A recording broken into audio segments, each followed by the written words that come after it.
Yep, that seems to be working. Good. Excellent. Beautiful. Welcome. Beautiful. Blind Beef, episode 1. Here we are. Yep. So, should we start with how this all came about? Why not? All right, cool. So, was it 3 years or 4 years ago? Maybe it's fucking ages. Maybe 3 or 4 years ago. A long time. Sorry, excuse me. We're at some party. To give the listener absolutely no context at all, we were all just completely blind. Mm-hmm. Hence the first clue of why we're talking about what we're talking about is blind beef. So I think that the whole premise of this, Kerry, myself and Nelson, we're all in a position where we love arguing about things or judging things discussing.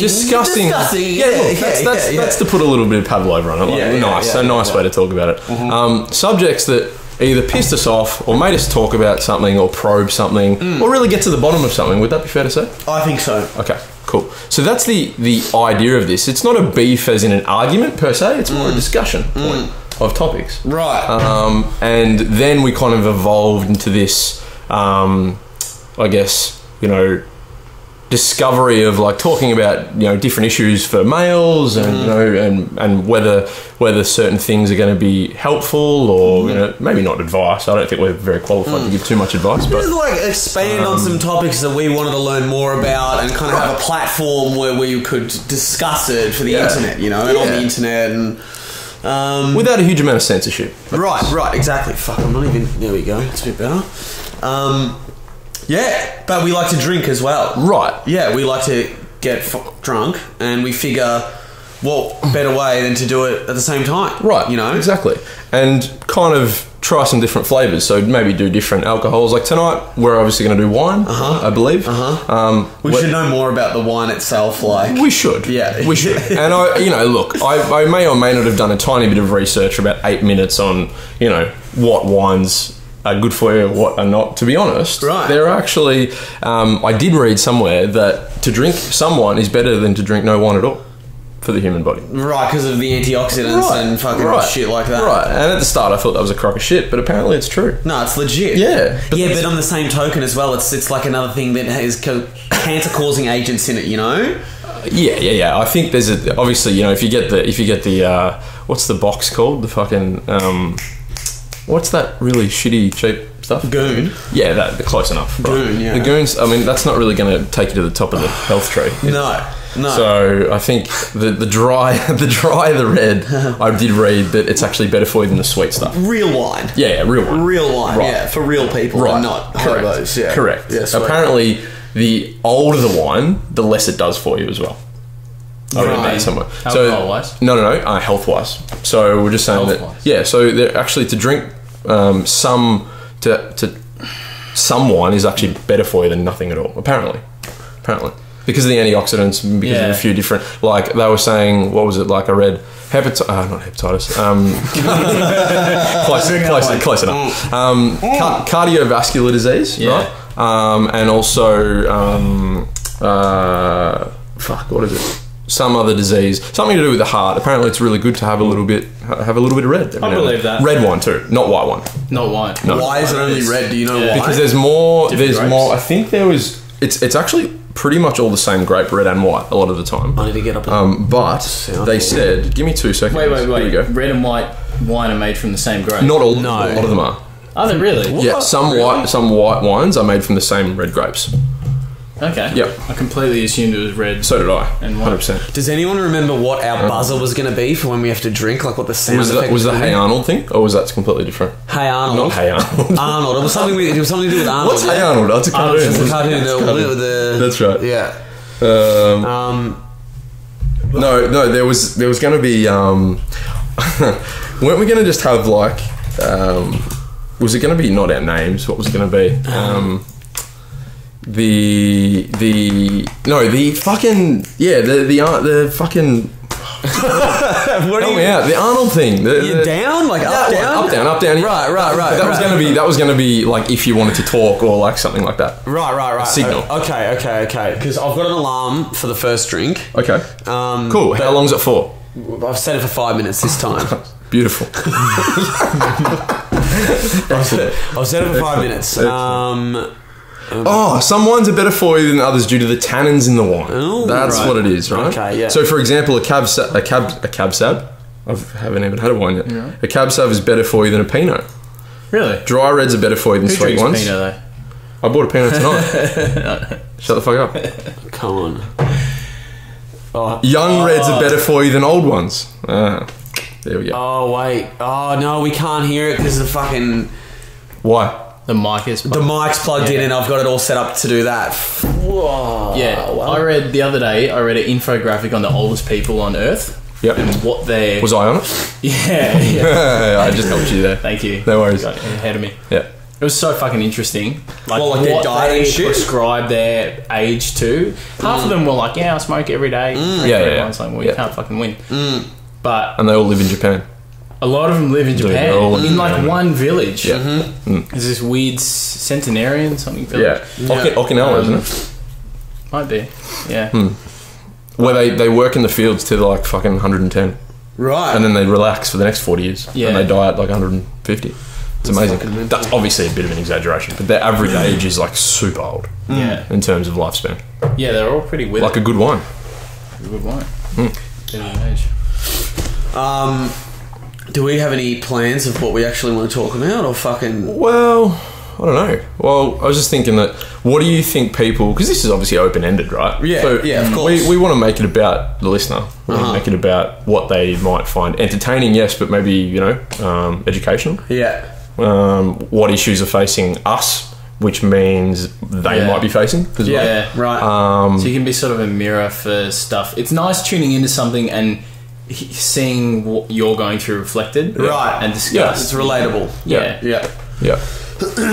So, I mean, anything from, I don't know, potentially career to health to maybe what we go through as guys compared to girls. Right. Yeah. I don't know. Like, it was funny, like last night I was having a conversation with Jazzy, Frankie and Em about, we were talking about how we rate girls. So we're talking about what you guys were talking about, actually. I think you were with Jazz. The sexy, hot, cute thing. Yeah, right? yeah. And I just found that interesting, just to fill you in the context, is it's like they were talking about how like you can find a girl, like what term you find a girl. Yeah, so big distinction. obviously hot is very different than say cute. Yeah. Right. And sexy, I was actually saying that sexy, I weighed that a bit heavier than hot. Because for me, sexy is like like the full package. Sexy is you're hot, you're good looking, but you've also got something about you like that. Right. Flakiness. Yeah. That kind of adds to the flavour. Yeah. And like hot is more physical for me. Yeah. Less about mental intelligence. Yeah. Would you agree with that? Yeah, that was my whole Right, cool. I wasn't crux sure. of everything. okay, Yeah, cool. exactly. Cool. They made it sound like you guys rated hot like at the top. No. Hot is just like, the way that I explained it to them was, say you're at a pub or you're out in the street, right, and you're people watching. You can say she's hot very easily or not, just from their physical appearance. It's a quick... To say they're sexy is a lot harder to do just from looking at the person, unless they've got something real particular. Don't you reckon sexy is about set and setting though? Like someone splayed out in lingerie is way sexier than someone just walking down the street. Exactly. You know what I mean? Like for me, I feel the same about cute. Like I would be able to say she's cute way easier than she's sexy. Yeah. Definite hierarchy. Yeah. And that was my distinction. I wasn't saying that hot is better. I'm just saying that hot is it's kind of like a cookie cutter, Right. That everything else is a component. It's the of. shortcut to Yeah. like getting out what you need. All right, 5 minutes. Serve them up, mate. Oh, some vino. Okay, excellent. Serve it up. What do we got on offer what we got. tonight? So we've got Nosy? some options, boys. We've got two options. We have a New Zealand Pinot. So you clearly don't want that because you just spent the last 2 minutes bagging Pinot Noir. And the other one is a Dragon's Blood Shiraz. And I'll be honest, I got it for the Dragon's blood. I got it for the Right. You do though, don't you? I got it for Half the time you pick That's a wine another good based thing on we should the talk about. name How do you and pick label. alcohol? Name. Fucking A The name. amount of time Yeah. I've wasted staring at a wine rack 100%. in bottle And you owners. go, oh, that name sounds cool. Yeah, I'll take yeah. that. Oh, it's $8 bonus. Don't lie. We all know what the first thing you look at is the price. So I reckon we start with let's get the blood going. Dragon's Blood. Dragon's Blood, serve it up, mate. I like the little recommendations that they write there. That's how I pick my wines these days at Dan Murphy's. The little notes. Yeah. They Like say what it the- goes with and blah, blah, blah, and I loved it and fucking... Staff choice. Yeah, exactly. You've had this at a few staff parties, have you? Good on you, Imagine Shaz. the Dan Murphy staff parties. Mate, fucking they'd go worse. off their heads. Yeah. Imagine, Okay, imagine I'll the set story. another one of these. Wait, are we going? How frequently?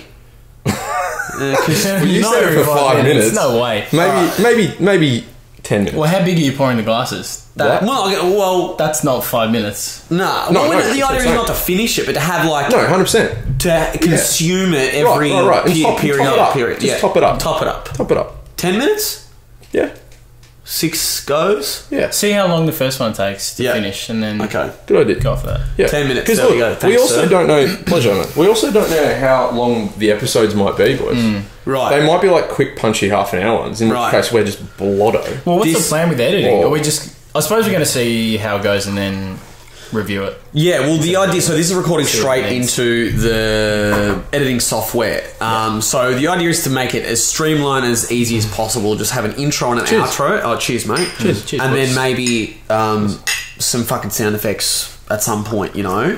And that's it. So real basic editing. I've forgotten the initial question, though. How about What's the plan with editing? Why are you so hungover? What'd you do Oh, last dude, night? I fucking... What'd you do?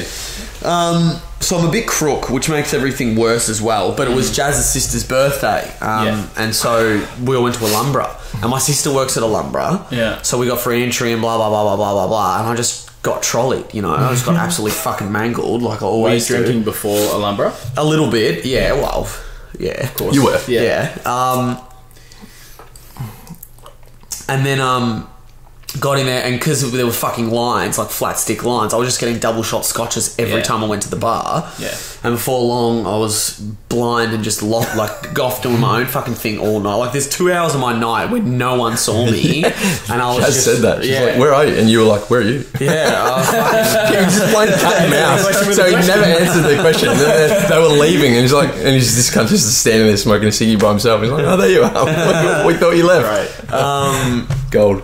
yeah, and then I came home and spewed in a bucket. So that's why I'm a bit hungover, and now I'm back on the terps again. So Amen to that. yeah. I reckon it's so true though. Best way to get over it. Is to not stop. Yeah. Just commit. But you gotta Fully be- fledged alcoholism. All in, mate. Just go all in. I've always wanted to be that guy that wakes up and they're just opening Liquorland, you know, like Liquorland just opening, just walking. out the front. Have you ever been there between 9 a.m. and 10 a.m? It's just a dark place. Yeah, it's I a can really imagine. dark Bleak, man. place. Yeah. You just look like that guy. Yeah. You become that guy. Yeah. But I embraced it. Like the one time I did it. Oh, it's a lie. I've done it a couple of times. Yeah, usually kick-ons and stuff. You want to That's right. and it's all cunts like you that are in there, or 100%. deros. Yeah, you know? exactly. Yeah. What do you mean? There's no difference. Whoa. Well, there kind of is. Yeah. It kind of is. Yeah. Like I've got a job and things like that. Exactly. Their job is to be there at 9 a.m. They do it, there at but they 9 do it. a.m. They do it well. They do it well. So let's talk about this Good. wine. Good. Okay. So this is first of all. What do you think? It's a Shiraz, yeah. I hate it already. You don't like Shirazes? I fucking hate Shiraz. That's But- why I got two. I got a Shiraz and a Pinot. It's funny because I don't like Shirazes either. Like, it's rare that I will pick a Shiraz to take home myself. Yeah, fucking A. Why don't you like them? So I think a big reason is from my mum. Okay, my mum likes things that she can feel and taste. Like, she drinks really strong vodka. She drinks really strong coffee. Like, it has to have an effect on her fucking mind and her face, you know. So all the wines, she overcooks steak like no one else I've ever experienced. So I didn't eat steak for years, bro. I was like a 24-year-old man before I started buying my own steaks. Yeah. Because she just destroys them. Like, Cooked the shit out of cooks it. the shit out of them, right? And so the Shiraz is the same. Like, she wants, like, you put the wine touches your tongue, And it's got to burn. and then it, you know, you're grappling with it. Yeah, it's okay. fucking like Yeah. really strong, really deep tannins. Okay. And you can feel the wine. And so that was Yeah. my experience with Shiraz for years and years and years and years. This one is a lot softer. I was just going to say, that's completely fair enough, though. Because if you've been brought up with hectic wine, what's the last thing you want to drink when you're like, hectic wine? Right. You want to go softer. Exactly. Nice. Exactly. But, like, there's good Shiraz and terrible Shiraz. Like, this is not bad, you know? I've always But- preferred like a Cab Merlot. Yeah, But that, a again, softer- that's because what softer, I yeah. grew up with. Right. Grew up with. That sounds weird. But my mum drank that, so that's what I started drinking. Right. Like a heavier, more full-bodied wine. Something softer, without that wham of a Shiraz. So I enjoy it more. Yeah, good. Shiraz for me is it's almost too light in the actual texture, and the flavour is just too full on. You get that real massive berry hit. Hey, like that real strong. Yeah, it's really long in the flavour. Have you had Pepper Jack? It's my favourite wine. That's a Shiraz. There's a cab. There is a cab. Yeah. But have you had the Shiraz though? I have had the Shiraz. Fucking delicious, man. Is it? Yeah. I've only had it like It's so good. once. It's really, really good. Yeah, nice. But this, so this is just straight off the shelf. Like I said, I based it on the name, and the name is cool. Dragon's Blood. If you were going to have a red wine, what would you call it? That's a fucking good start. Dragon's Blood. Actually, I don't. Jack and I had a conversation one time about if we were to like make craft beer or what would you call it? or fucking wines and shit. And the one we came up with was Malnourished Steed. The Malnourished Steed. Like, you know, they're all got fucking weird names that, you know? Yeah. So that would be my wine. I always wondered that about racehorses. Like, how the fuck do you come up with racehorse names? Mate. It's drunk cooked cunts. Like, On the way here, though, I was thinking about different names for the blind beef. yeah. And I was thinking... What's that not good enough for you, mate? No, the same name, but different ways to say it. Okay, yeah. Right. Yeah, Like the sightless steer, or, okay. you know, shit like that. Yeah. Right. Is that what you came up with? Because that's It was a short week, dude. Yeah, that's what it is. That's fucking week. And then I walked How long the fuck is it? Okay, yeah. So there's a way of knowing how long we've been going for. Yes. Oh, is there? Okay, Yeah, good. yeah. Happy days. But so look, this is the wine episode, right? So welcome to the wine episode. I'm sure there'll be more wine episodes. Like, the idea is to try Absolutely. Well, tons of different things. Right. So, but I just think it's a good way to start, easy way to start. I like it. What I wanted to say as well is I'm not biting that off more than we can chew. I've done a wine course at uni, right? Did you? I did it. It was like a short course, like 5-day intensive thing, and you can describe wine way better than I ever fucking could. You're like, it's full bodied, it's got this, it's got fucking that, and you're using adjectives that I would never even think. I'm sitting there going, that's fucking red. It's red, tasty. Like, I like it. colourblind, you were fucked. I was shit at that course though. Did you drink a lot of wine, though? Yeah, so what? That's why I shit at it. What? Can't remember it. I don't remember. It's a very Blacking out 9 a.m. Alright, look. Sort of like that, but not quite. Okay. Not like that at all. Very similar to what's going on now. I was sick when I went in for the week, so I was crook. So you can't smell anything, you can't So taste it's a anything. short course. It's a 1 week intensive, yeah. Right. And so everyone does it because it's easy as fuck, and then you've got an extra class beer or whatever. Yep. So I was sick. And at that point in my life, I was 19 years old, and so all I did was drink goon. Like, I just drank goon flat stick, you know? And so I got into this thing, and not only can I not smell or taste anything, all the wine to me was just reminiscent of goon. Right? And so I'd sit at the back of the class, can't really smell or taste any discerning factors besides maybe extra smokiness from like certain barrels or fucking whatever, you know? Yeah. And how the courses were structured was like you'd have a bunch of wines or ports or whatever you were doing that day, and you'd all taste, and then you write down, and then you'd have Spit out. You could if you wanted to. There were buckets for everyone, but you know, I would drink it. Just be honest. And then the teacher would be like, "Oh, tell me what you're getting from it," you know. And then it's like an open discussion. Yeah. Move around the room. Yeah. And by the time it gets to you, right? So first of all, it's just a wank fest. Okay, Yeah, of course. Everyone's like, "Fucking leave." Especially at uni. Yeah. Oh, man. Yeah. I get a hint of mango leaf and all that shit. Yeah, just literally listing every single kind of fucking flower variety you can think of, scent-wise, and then fruit and grape and whatever. Whatever. I like how you said grape. And so by the time it gets to me, I'm picking up a lot of fruit.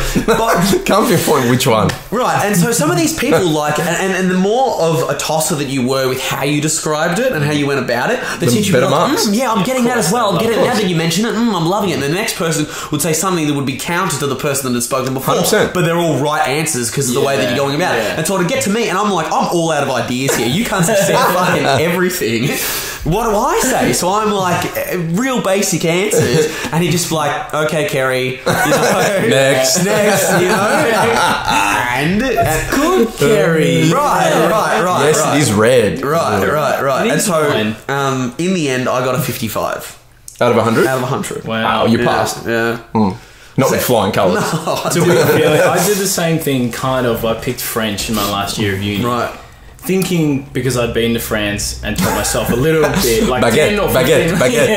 I'm You just said it. I thought it'd be a layover. Past 51 I got in the end. Wow. My last year, I fucking passed uni by 1 point. Jesus. Wow. French course. And the whole time I'm sitting there going, this is fucked. Everyone's jabbering away in French and I'm like, fuck. I've got to do orals in front of the class. No idea what the fuck's going on. I would have loved to have seen one of them. But you sniff those easy gets in uni. I'm going to do that. Yeah, fucking A, mate. That's a gimme. Yeah. No. Yeah. It reminds me of art. You know how like people try to describe art and it's like, come on, like, they use all these different type of adjectives and all this sort of stuff. And it's like actually painting. Right. Yeah. Actual painting. Sorry, tell me about it. I should have been more specific. But painting is a bit like that. It's all a wank, man. Dude, this is my opinion. Okay. Look, man. Disclaimer. Any artists out there, don't take offence to this show. Actually, don't listen to it. Keep painting and doing your thing. You know what I mean? Like paint and do all that sort of shit. Right. But when it comes to describing it, give me a break. Like, there's a lot of stuff on there that I understand if you're into different concepts and, whatever, really different types of art. Yeah. I get it. But the way it's described sometimes is just a bunch of bullshit. It's a crock of shit. And it can be, correct. I don't want a sweeping statement it, but it can be very, very loosey-goosey. Dude. Particularly like wine, describing wine. 100%. Like 100%. The blurb on a wine and the blurb on a fucking painting can be very similar. 100%. In a lot of ways. Yeah. Have you seen, there's a Viceland episode called The Shed in Dulwich? And it's this guy in England who had like this part-time job. He's studying, had a part-time job writing fake reviews for TripAdvisor. Right. For restaurants and shit. Yeah. And so he's writing these reviews and he's like, I wonder how many people do this. Like, is this like a common thing? Yeah, as a job. And he would just get paid by like dodgy restaurants or whatever to like write these crazy reviews. And he's like, I wonder if I could create a fake restaurant and get it to the top of TripAdvisor. Right. And he fucking does it, man. Yes. No way. So he creates this place called The Shed in Dulwich, which is literally his shed in the backyard. And so he writes all these fake reviews. That's gold, and man. eventually people start calling his number, being like, can I have a table? And he's like, no, sorry, we're booked out. And they're like, when are you free? And he's like, well, we're booked out for the next like 3 months. Like, it's pretty, it's pretty hard to get a spot. He puts it down, but I can't promise you. Yeah. Gold. And over time, like, the word spreads and he's got PR agencies calling him, wanting to represent him. Being we can do great things for your brand. At one point, he does this fucking Skype interview with a PR agency, and he tries to look like real as floggy as possible. So he puts on like a beret and like this sun's on, like smoking. He's like, yeah, it sounds really cool. Sounds really cool. Yeah. And eventually, it gets to a point where they're like, well, fuck it, let's open this restaurant. And so they hire actors.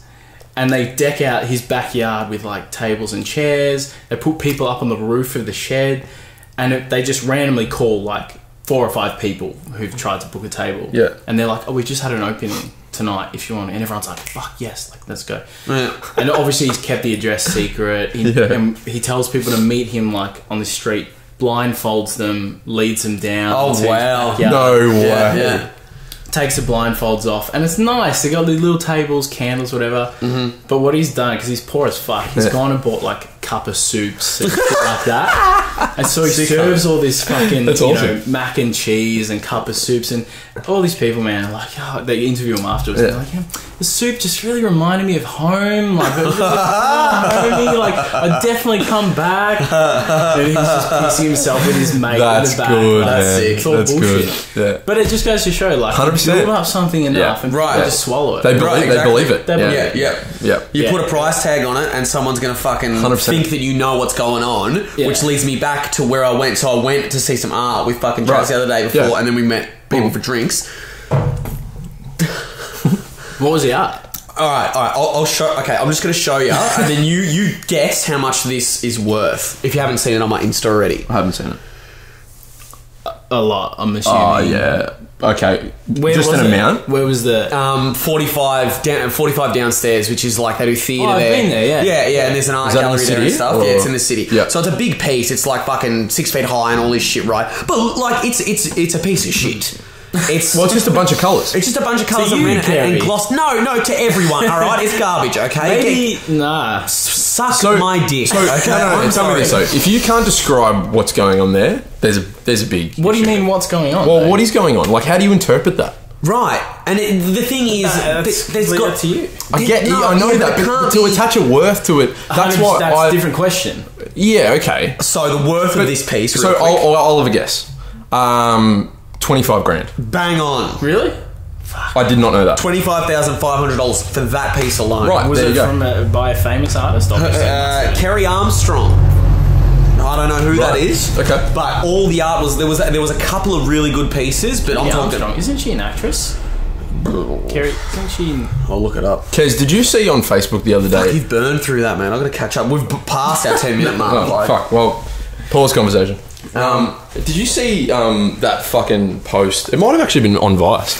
Pig Carso. Yes. With the fucking pig. Yeah. Painting pictures. It's a pig. An actual pig, right? Dude. Painting pictures. Yeah. Oh, mate, I don't even want to know what they're fucking worth, right? But because a pig's painting them, happy days, mate. Fucking Porky Pie can fucking paint a... They do it with the elephants. Right, yeah, sick. But I'm not paying $5,000 for one. Are you kidding? Kerry Armstrong. Like, my unborn child could paint it better than a pig. That would be worth a lot of money. Wouldn't if your unborn child painted a painting. You talk about $25,000, mate. Come in, spinner. Come in, spinner. Makes more sense. She is an actress. She Australian actress? Yeah, she's an Australian actress on TV and shit like that. My mum's partied with her. No shit. Yeah. Really? Yeah. Don't want to say anything too incriminating. That's all right. But yeah, so the work in there, right? Yeah. This is what really got my goat a lot about it. So I look at that and, you know, it's too much left to the person to interpret, right? There's got to be a sliver of something for you to latch onto. I agree. Even a small amount, but there's nothing going on. It sounds like we're hating on the painting industry. We're not. No, I'm not. No. I'm all for whatever. You can tell that I'm not really invested in it, but that's not the point. Right. The point is, like, just have some backbone behind it. Yes. Have a story behind it. Yeah. In some of those cases, they're like, oh yeah, this is based on a 1950s, you know, wench that you know had issues with her really jealous other half or whatever, and it's just a blob on a fucking canvas. Yeah. Sick. But what if it?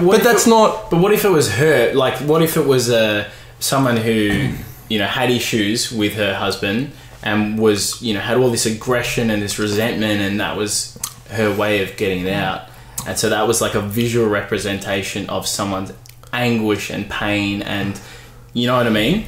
Like, and other people might look at that and go, "That's me."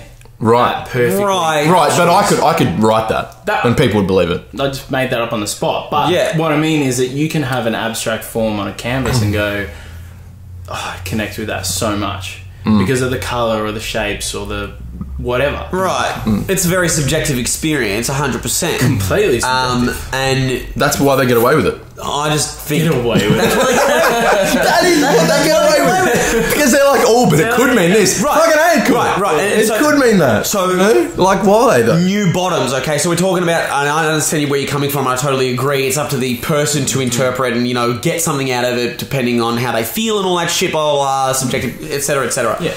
This chick... So there were lots of big paintings, and then there were sections of small little ones, like a group, right? And in fucking one, I wish I had a fucking photo of it. I'm gonna go back and get one. There's a group of small little pictures, right? And it's so fucking lazy. So she's put a little bit of paint on the portions of this thing there, and then in just like a fine line of pen, she's just put in an arrow and just gone, plants here.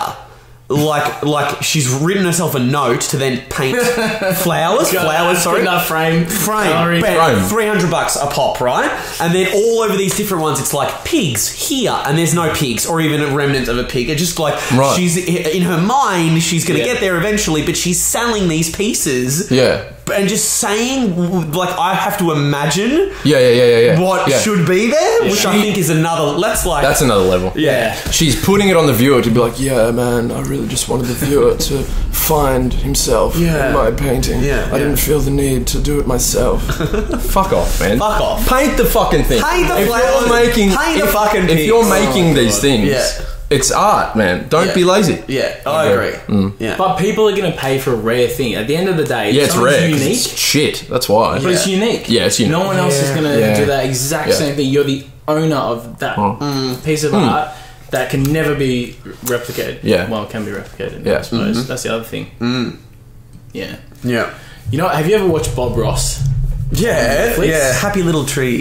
Yeah, best. happy little bushes or whatever he fucking Best. says. Yeah, he's good. He's, I love him. Yeah. He's funny as. Fuck, there's actually this doco about replicating art. What did I... Is it the South Korean guy? Not the Korean guy. Nah. You know that paint... what's it called? What about that dude Sky in the city painting or with the something? chalk? Sky letter? He creates like the Renaissance images in chalk on the footpath. In the city? In the city. On Like, Swanson- I found it at JB High. Yeah, Swanson- I fucking on saw Swanson that Street. recently. On Swanson Yeah. Recreates these like Yeah. Renaissance masterpieces. Yeah, they're really good. I know exactly He what was you're talking fucking about. homeless. Yeah, I don't right, know, like, right. what his deal is. But He's getting pennies on the dollar. been there for years. He's getting nothing. yeah. Pittance. I'd rather He's that. recreating something. Right. Yeah. Yeah. But I'm the same as you guys. I love going to Yeah, a gallery and seeing it something sounds like I'm 400 hating on it. years I'm old not that hating on it. is It's just- you know, like a landscape or Correct. a portrait. I guess. Right. I guess I guess the underlying point is I think I'd prefer someone to make something real. You know, like actually have a target and go, I'm going to paint this bridge. I'm going to paint, something like that. Whatever. Yeah. And I'm going to do it so well that it looks amazing. Yeah. I rather that. I prefer that as someone that's viewing a project. And rather than abstract that kind of could mean anything, it's like, for me, that's a little bit wishy-washy. It's a little bit like, well, you're gonna achieve your result regardless, because what I think and what you think is going to be two different things. Yeah. But where if the artist has got a target and he's like nailing that particularly, then for me that's more of a skill. That's and what I reckon. And it's like it's very skillful, and Yeah. that's brilliant. You know. Yeah. Each to their own. Like the Scream, the Scream? Yep. Yep. That, right? Yep. Not an amazing, like in terms of it's amazingly beautiful and accurate and blah, blah, blah, blah, blah, but it's really good because it's left up to personal interpretation to a degree, right? Yep. So it could be like personal anger, like the anger of society. I don't know. Like, I haven't really sat there and interpreted myself. So he had a goal. What am I trying to say? The painter had a goal, and they achieved it by leaving it up to interpretation to an extent. Yep. But not leaving it like you have to make up all the reasons behind it. Sure. White canvas Jackson Pollock. Because have you ever seen Jackson Pollock? Yeah. It's like a blank canvas and it sells for fucking $3 million. Yeah. There's a great painting called I can't remember what it's called, but it's the depiction of Ivan the Terrible, who lost his mind and he's killed his son in a fit of anger, and he's holding his son's body, and there's this look on his face of like, just what have I done? Like this just absolute guilt, terror, horror at his actions. I love paintings like that that capture like these minute emotions in someone's face, where you're like, fuck, or the way a light hits something. How the fuck did they do that? Yeah. I'm saying like the skill 100%. aspect of it. Right. Banksy's really good at that. Like, there's a lot of pieces that I find that are so like real life. What happened that to he's Banksy? merged. I don't know, man, but like They found out who he was, didn't they? did they uncover who he was? I'm not sure actually. I don't know. Did they? I feel like street art was massive about 10 years ago, and then it just fell off. Still big in Melbourne. Like, Yeah. well, I mean, obviously there's a lot of it. Yeah, there's heaps in Melbourne. Yeah. Have you seen oh sorry, go. No, you go. Exit Through the Gift Shop? I've been meaning to watch that, man. I haven't watched it yet. Fucking good. Such Is a it good? great title. Yeah. Okay. So it's like, it starts kind of how does it start? It's weird. It like goes off this weird journey of what the movie ends up being about. So it starts of like... It's a doco though, right? Yeah, exactly. Like this weird guy was just really invested in, like, he really loves street art, and he was just filming all this shit about street art all the time. And it's sort of, it tracks like the origins of certain types of street art and like really big famous street artists. And then it becomes a movie about Banksy, and then it becomes a movie about himself, like this guy that was just like a weirdo. And obsessed with the culture. Made all these crazy, hectic connections, and by the end of the... Are you going to watch... I'm not really giving anything away. I'm going to watch it anyway. I'm going to watch it anyway. But by the end of it, he's made all these connections, and like all these people, like Banksy especially, who's meant to be, anonymous and blah, blah, blah, not letting anyone in. This guy's incognito. He's allowing him to film him do these massive pieces, like... Sick. And giving him all this like crazy access. What this guy then went and did was like, well, fuck, why don't I just make fucking street art, right? So he did a similar thing to this, like, this... Dutch... What's the thing you were just talking about? The show. With the fake restaurant? Oh, The shed. The Dutch. The Dutch. Threw me for 6. I was like, what? No. Yeah. So what he's done, right? This fucking cunt. He's just like he's Mr. Brainwave or some shit. Mr. Brain or something. He's got a fucking weird name. That's right. Yeah, brain, whatever. Yeah. He's like he's somehow said that he's gonna have this huge gallery opening. He's like, it's gonna be the best thing ever. It's gonna fucking blow all your minds. It's the installations and this and that. And the guy's never fucking painted a thing in his life. He's done no art ever at all. And he's gotten like massive ticket sales, and there's lines around the corner to come and see this gallery, and it's huge. There's press and all this shit. And in the end, he didn't even make any of the art. He just paid a bunch of motherfuckers. Like he just goes, I'll do it for free now, and whatever I sell, I'll pay you. I'll give you money later. So he's just hired all these really great street artists. That's awesome. To steal lots of ideas from other street artists and then put it in his gallery. And then everyone's gone and bought all this shit, like, oh, he's a revelation, and he's this and he's that, and blah, blah, blah, blah. And by the end of it, all the people that were in the doco at the beginning, they're like, we fucking hate the cunt. Like, what the fuck is this shit, you know? Oh, man. Is that where Banksy had the exhibition and he painted the side of an elephant? Does that start? I think so. Is that in that doco? I think so, yeah. He managed to get his hands on a fucking elephant, painted the side of it. Oh, I think so, man. It's what? Yeah. Like, come on. Yeah. He's such an enigma, man. But that's the thing. But that's like perception, right? So it's like whatever people think is gold. You can make money out of it. You can be smart about it. You don't have to necessarily have talent. You just have to have intelligence. Like the shed guy. Yeah. The Dutch guy. It's weird what people ascribe value to. Right. You know, like why do humans ascribe value to things that are rare? Why? Scarcity, man. Yeah. So like it's purely because there's not much of it. They'll think, well, I need it. But it's got to have some sort of value. Like, if there was only a little bit of dog shit in the world, you're not going to be like, You don't know that. No, you've seen my dog shit, mate. It's nice and white, aged, but that's the thing. But you see dog shit as a common thing. Right. Yeah. Whereas if you never knew what dog shit was, and there was only a tiny bit of dog shit, like gold, you'd be like, fuck, I want heaps of dog shit. So we've got doesn't matter what it's called. That's the thing. Right? Like, it's a store of value, or it could be. Right, okay. But why, even if something is completely objectively useless, if it's rare, do we ascribe value to it? It depends when you say useless, though. Like, I think there's a lot of ego involved, sorry. Like a hunk of gold. Right. Yeah. You're going to give me... It doesn't mean anything. 20 kilos of rice. Right. That I can eat and sustain and feed my family and my village and, grow. Or I'll give you gold. And you know what I mean? I'll take the gold every time. Why is that trade? Yeah. Because it's got an associated value to it. That value is equal to dollars or whatever currency. Yeah. So currency is the king here. Like it's got currency. It's got value. So you can spend that value somewhere else. Yeah. The old school exchange of trade. It's like if that's got an associated value, I can use that somewhere else. You've read Sapiens, haven't you? No, we had this conversation. I need to read it. I haven't read it yet. He talks about currency. You're going to lend it to me. What's Sapiens? Sapiens is a book of humanity, isn't it? Written by Dr. Noah Yuval Harari, who's an Israeli professor, academic. And he's basically written this book that is essentially a history of humanity. So the first book is called Sapiens, and it's a history of humanity, and the second book is called Homo Deus, and it's like our future. But this first book, Sapiens, he talks about currency and like how incredible this idea of currency is, because it's essentially a way that massive amounts of humans can trust each other. And it's like it's an organized system of trust. So I'm going, my 5 seashells are worth 2 of his coconuts. Right. And I promise you that if you take my seashells, you'll be able to buy 2 of his coconuts. And like everybody has just agreed on this thing. Obviously it changes with currencies up and down and stuff like that. Fucking fascinating. Like humans we need to trust each other. We need to organise. We need to trade. So we need to agree that, because if I'm coming from fucking England into Germany, how do you know that my seashells are worth anything? You don't. How do you know my euros are worth your yen? It's just an agreement, right? It's just total trust. Yeah, it's crazy. Yeah, but that's the thing, though, man. Like I think currency, it's such a unique thing because when you grow up, you don't have any concept of money. Or worth. Like when I was 10, I had no idea what money was. It's like I just need money to buy things. Yeah, but why?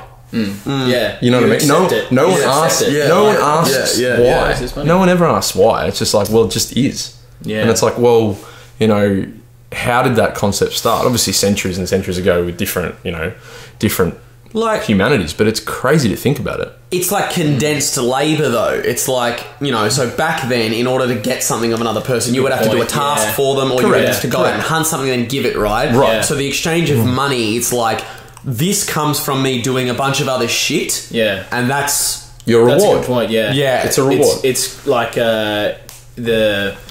what's the word when you like? I always fucking forget this word. When you like crystallize something into an amalgamation, or you bring it into transform. Like it doesn't exist, and then you bring it into existence. Create. It doesn't matter. Right. It's gonna fucking do my head in. Yeah. When you Doesn't matter. bro, you're doing mine. It's 2018. We got Google, man. When you Google. What would be a synonym of it? Bring in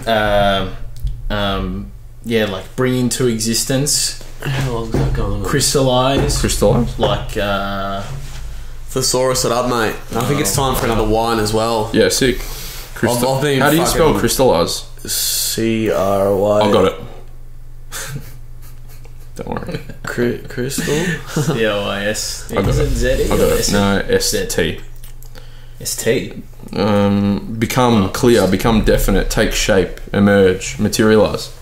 Materialize is kind of what I'm going for. Yeah, but there's another word that does my head. It just like explodes. It's boom. Yeah, where you're like, if you're thinking about something and you go, take shape. Will it? I want a glass of wine, and eventuate, accumulate in front of you. Right. Yeah. I know. Now I'm on your fucking where you're at. Almost as if by magic, like you will it into existence, like you. But materialize is the closest eventuate, thing, become visible. Can you synonym materialize? Yeah. Synonym. All right. Synonym materialize. Let's have a look. Materialize.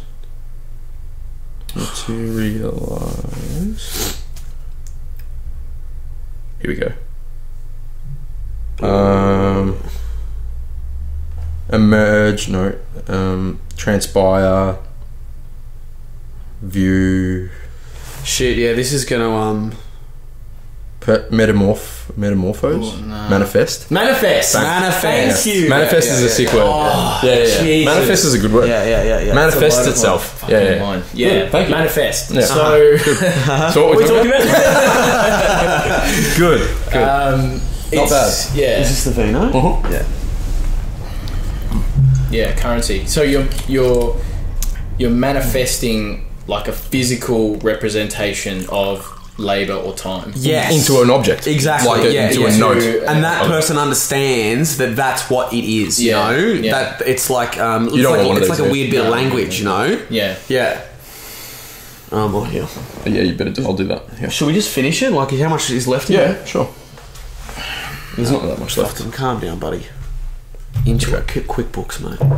I actually haven't got QuickBooks yet. I need to get it. Who's coming in, Kez? Coming in. You said someone was going to come Coming in. Oh, Kara's coming through. Oh, Nikki.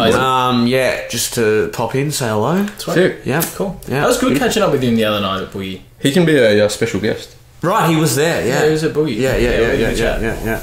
Yeah, we all went together. Fuck, I was so drunk that night. Oh man. my god, dude! By the time I left, standing on the street, I was like, if I don't fuck it off now, I'm going to be in pain tomorrow. Yeah, dude. I'll fucking work the next day. Yeah. I don't even remember the end of that night. I don't even know. Oh no, wait, no, I didn't. That was pre-Anzac Day, didn't I? Did I go home? What? Yeah. Oh, Yeah. I think I went home. No, mate. I think I went home. Story. I think I did. Yeah. Anzac Day. Oh, No, yeah. you played charades. That's right, at Lithgow. Yeah, that was fun, actually. I was blind. Beef. Yeah. Blind bee, huh? Good. Yeah. Well, look. Sorry, mate. So, okay. So, with challenges that are facing people, now, I don't know about you guys, but I just... How are we looking here? 44 minutes? Piece of piss, this Yeah. podcast thing, isn't it? Yep. I can understand now how, say, Joe Rogan goes for like 3.5 hours. Yeah, dude. Because you get wrapped up You in don't the know. shit, Yeah, and you look have up no and idea. 2 hours Yeah, into it. exactly. Yeah, You know what I mean? Exactly. Especially if you're having a smoke or a drink. 100%. Like, Yeah. 100%, dude. I was watching... Actually, I'm going to bring this up because I think it is a good issue. You know how I was telling you about the NRA guy before? Yeah. You might have actually heard this podcast because you're a big JRE person. I listened to... So I was just going to say about issues facing humanity at the moment, and the gun thing is obviously a big one. And I was saying to Kez before that I listened to half of, and I'm going to listen to the other hour at some point, a podcast that Joe Rogan did with Coleon Noir, who's an NRA member. Have you ever heard of him? No. So, you know how the NRA's got this really kind of redneck reputation, and like kind of they run America, and they're like in the pockets of every politician and all those sorts of things. So I wasn't one of the people that thought, okay, cool, they're all just bad cunts and they want to kill children. That's not what I thought. There's obviously going to be different people. What I didn't know was the gravity of the situation when, in fact, the NRA as an organisation is 5 million strong. So there's a lot of people part of this thing. It's a really, really big thing. And this guy, Coleon Noir, black dude, right, who lives in Texas, he's a lawyer, so he's super articulate, like super intelligent guy. And he was bringing forth points because they obviously wanted to talk about the gun thing and why obviously did how it's Joe Rogan affected. have him on? Like, is he just a random member of the? No, because I think he's pretty proactive in social media. So he's got like a YouTube channel and he kind of does a lot of talking. Not sure if you guys have ever heard of Ted Nugent before. Yeah, isn't he fucking crazy? He's a psycho, Yeah. right? But he's an intelligent psycho, and he's real pro guns, but he's just like fuck everyone kind of thing. Yeah. This guy's like not the opposite of Ted Nugent, but he's more like low key, just talks about what he thinks and really understands. Well, seems to understand both sides of the argument. Comes at it objectively, or he tries to. You know, he's like, look, I own a lot of guns. I understand gun safety. I understand, that people have an opinion on guns are bad and remove all the guns and whatever. But what they're not looking at is all the grey areas and all the other reasons why people die from guns in America as well. And he talks about, things like the misinformation that's established on platforms like social, like whether it's YouTube, Facebook, Twitter, whatever. But he also points out that there's a lot of people that take shortcuts to the problem without looking at it. So they're like, well, just ban the guns and that'll fix issues in America. When he's like, a lot of people don't realize that 65% of the 30,000 deaths, as an example, in America from guns are actually from suicide. Right? I didn't know that before I listened to that, and I was like, fuck, that's a fucking lot of people, right? So the kind of the premise of it was Joe Rogan's not like pro gun, like fucking, But he's a big hunter. He's a big hunter, right? So he's like, but he's obviously a really, really smart dude, and he kind of understands why there's a backlash and whatever. And he's really big on the mental health issue side of things, because he's like, like obviously there's issues with people, basically not the actual inanimate object that is a gun, but it's the people that have the gun. Of course. The problem, and that's his argument, and I get that completely. Yeah. And I'm always of the opinion personally that it's like, well, just make it harder for people to fucking get them. Of course. Like that's really the problem. It's not the actual gun. There's always going to be more guns than people in America. That's the reality of it. And there's always going to be accidents and things that happen. But if you can just reduce the opportunity of any fucking person getting a hold of one easily. I saw 2 cunts in Walmart with pistols strapped to their ankles when I was there. Yeah. And it's like, weird, you can buy one over the fucking counter. So my point being that it was interesting to hear someone that was happy to discuss it properly, right? Without just sweeping it under the rug. And they're not a nut. They're not a nutcase, right? And they're not just fucking don't take away my right to bear arms. Shout it from the rooftop. No, just relax, man. Yeah, like we're trying to help people not get murdered. So it's like when you hear someone talk like that, it was just really interesting, and I'll continue to listen to it. But I just thought I'd table that because I think that people would find that refreshing to hear that there are people that are pro-gun, but they're not all like that. They're all maniacs. If that makes sense. They're not all nutcases. Someone said to me when I was really young, the craziest person is always going to have the loudest voice in the room. And I think that's true whether you're talking about gun, issues, religious issues, terrorism, environmental issue, you name it, feminism, whatever it is. I think it's true that the crazy person is always going to be the one yelling and stomping their feet, while 90% of sane people are just going to be sitting there. While common sense happens in the background. Yeah,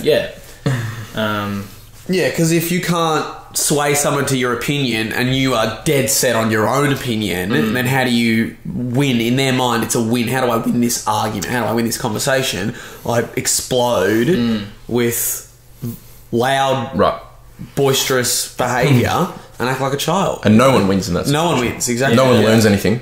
Yeah. And no one comes better off because you just think more fiercely about what you originally thought. Yeah, and what you do to the other side as well is you go, well, that's another lunatic on that side of the coin, Right. and then you start to... Personally, I start to then generalize more and more of them. Like, well, they're all fucked, you know. Yeah. Every time I see one more person doing the same dumb shit, I'm like, well, more of them are fucked, you know. And you label that person like everyone else as well. It's like, well, they're all coming under the same umbrella.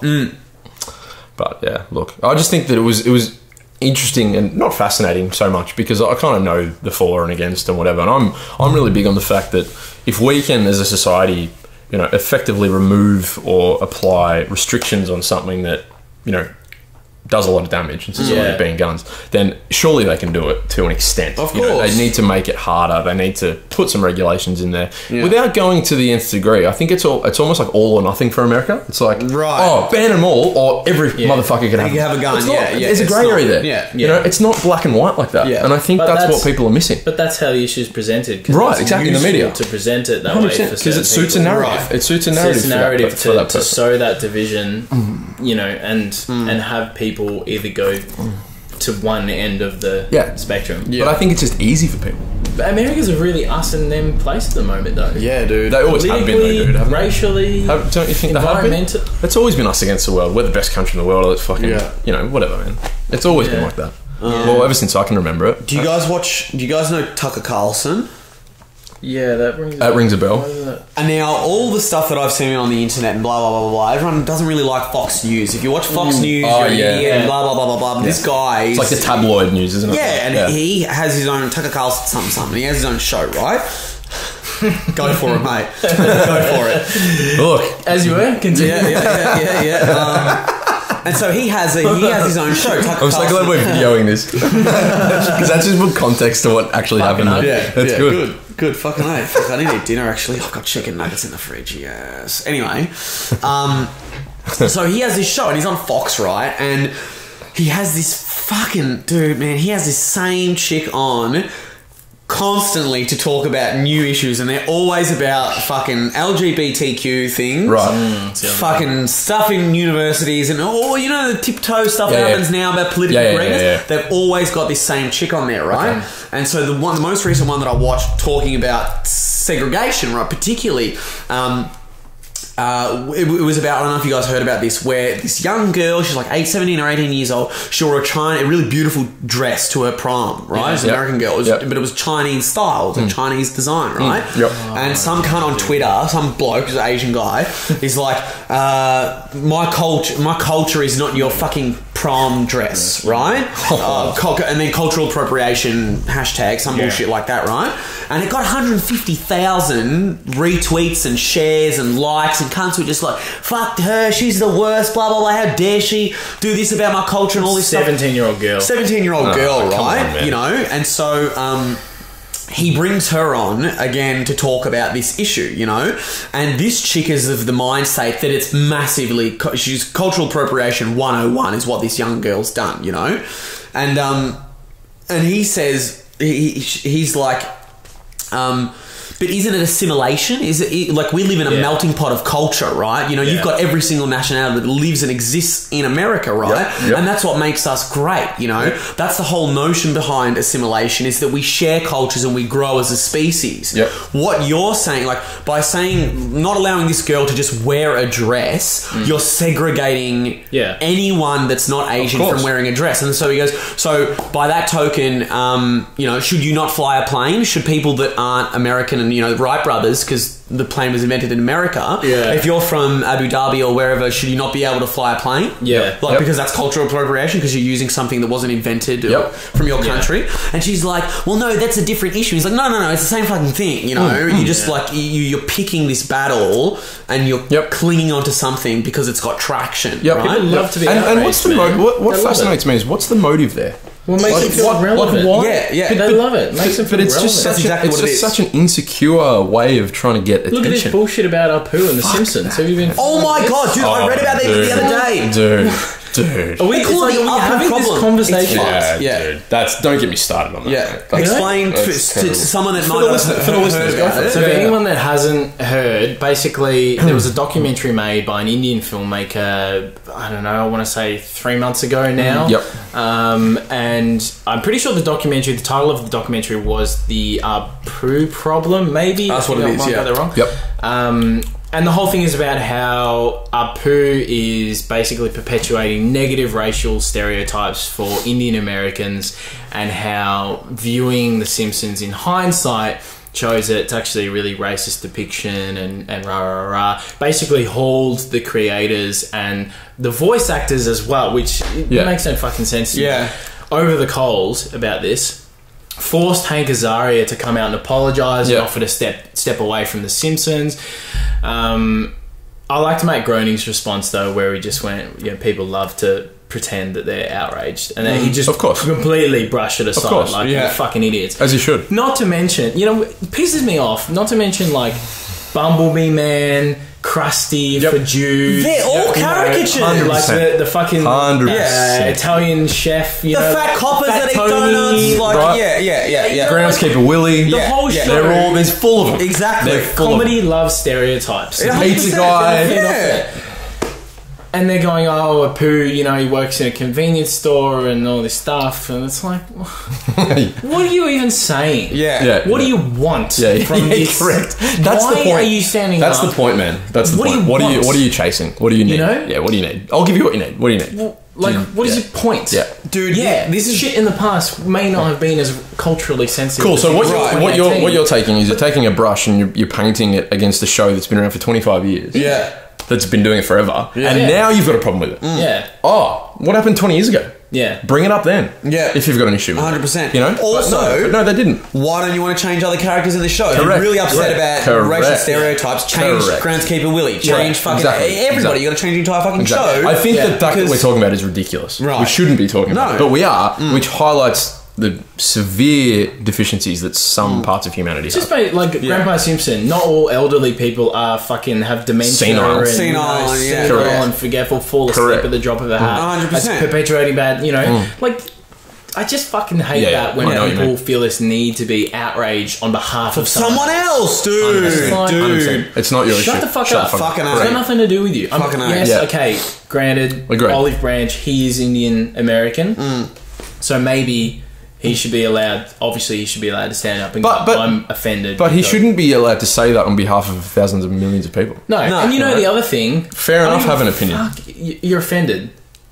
Great. Cool. Awesome. Cool. That's your problem. Cool. Live with it. Are you happy now you've had a complaint and a whinge? Do you feel relevant? Have you got it off your chest? You've got it off your chest. Yeah, I think that's a really... It's a problem, and it ties back with the dress thing, man. In Western society where we live, life is so good. Life is so fucking good when you really think about it in comparison to, growing up and then a bomb explodes in your front yard and you die and your family dies, right? Absolutely. We live in a really, really good place. And now with... the whole PC culture movement, people, when they don't have an issue, they find an issue. They find a problem to become relevant, And the thing that I thought was weird was that this guy is he's very successful at what he does. Yeah. I don't know why he's not doing it for attention. He doesn't need attention because maybe he's doing it to make money, man. I don't know, man. That was my initial reaction. Yeah, because I laughed when I saw it. Right. Like, oh, that's fucking stupid. Because that's the natural reaction that I have. Snowboard, the whole thing. Of course, dude. Because there's posts on Facebook I see occasionally about Friends, and it's like why watching Friends 20 years later why Friends 20 years later is not relevant. Problematic or what? And it's like, no shit. Like, you go back and watch I Love Lucy and the guy's threatening to hit his wife. Yeah. As a joke. And everyone's like, one of these days. Was that I Love Lucy? Doesn't matter. Dude, you look at... But, the point is, you look at shit in hindsight and it's 2020. You go, probably could have done that better. Right. 100%, man. I don't know. Don't be fucking militant about it.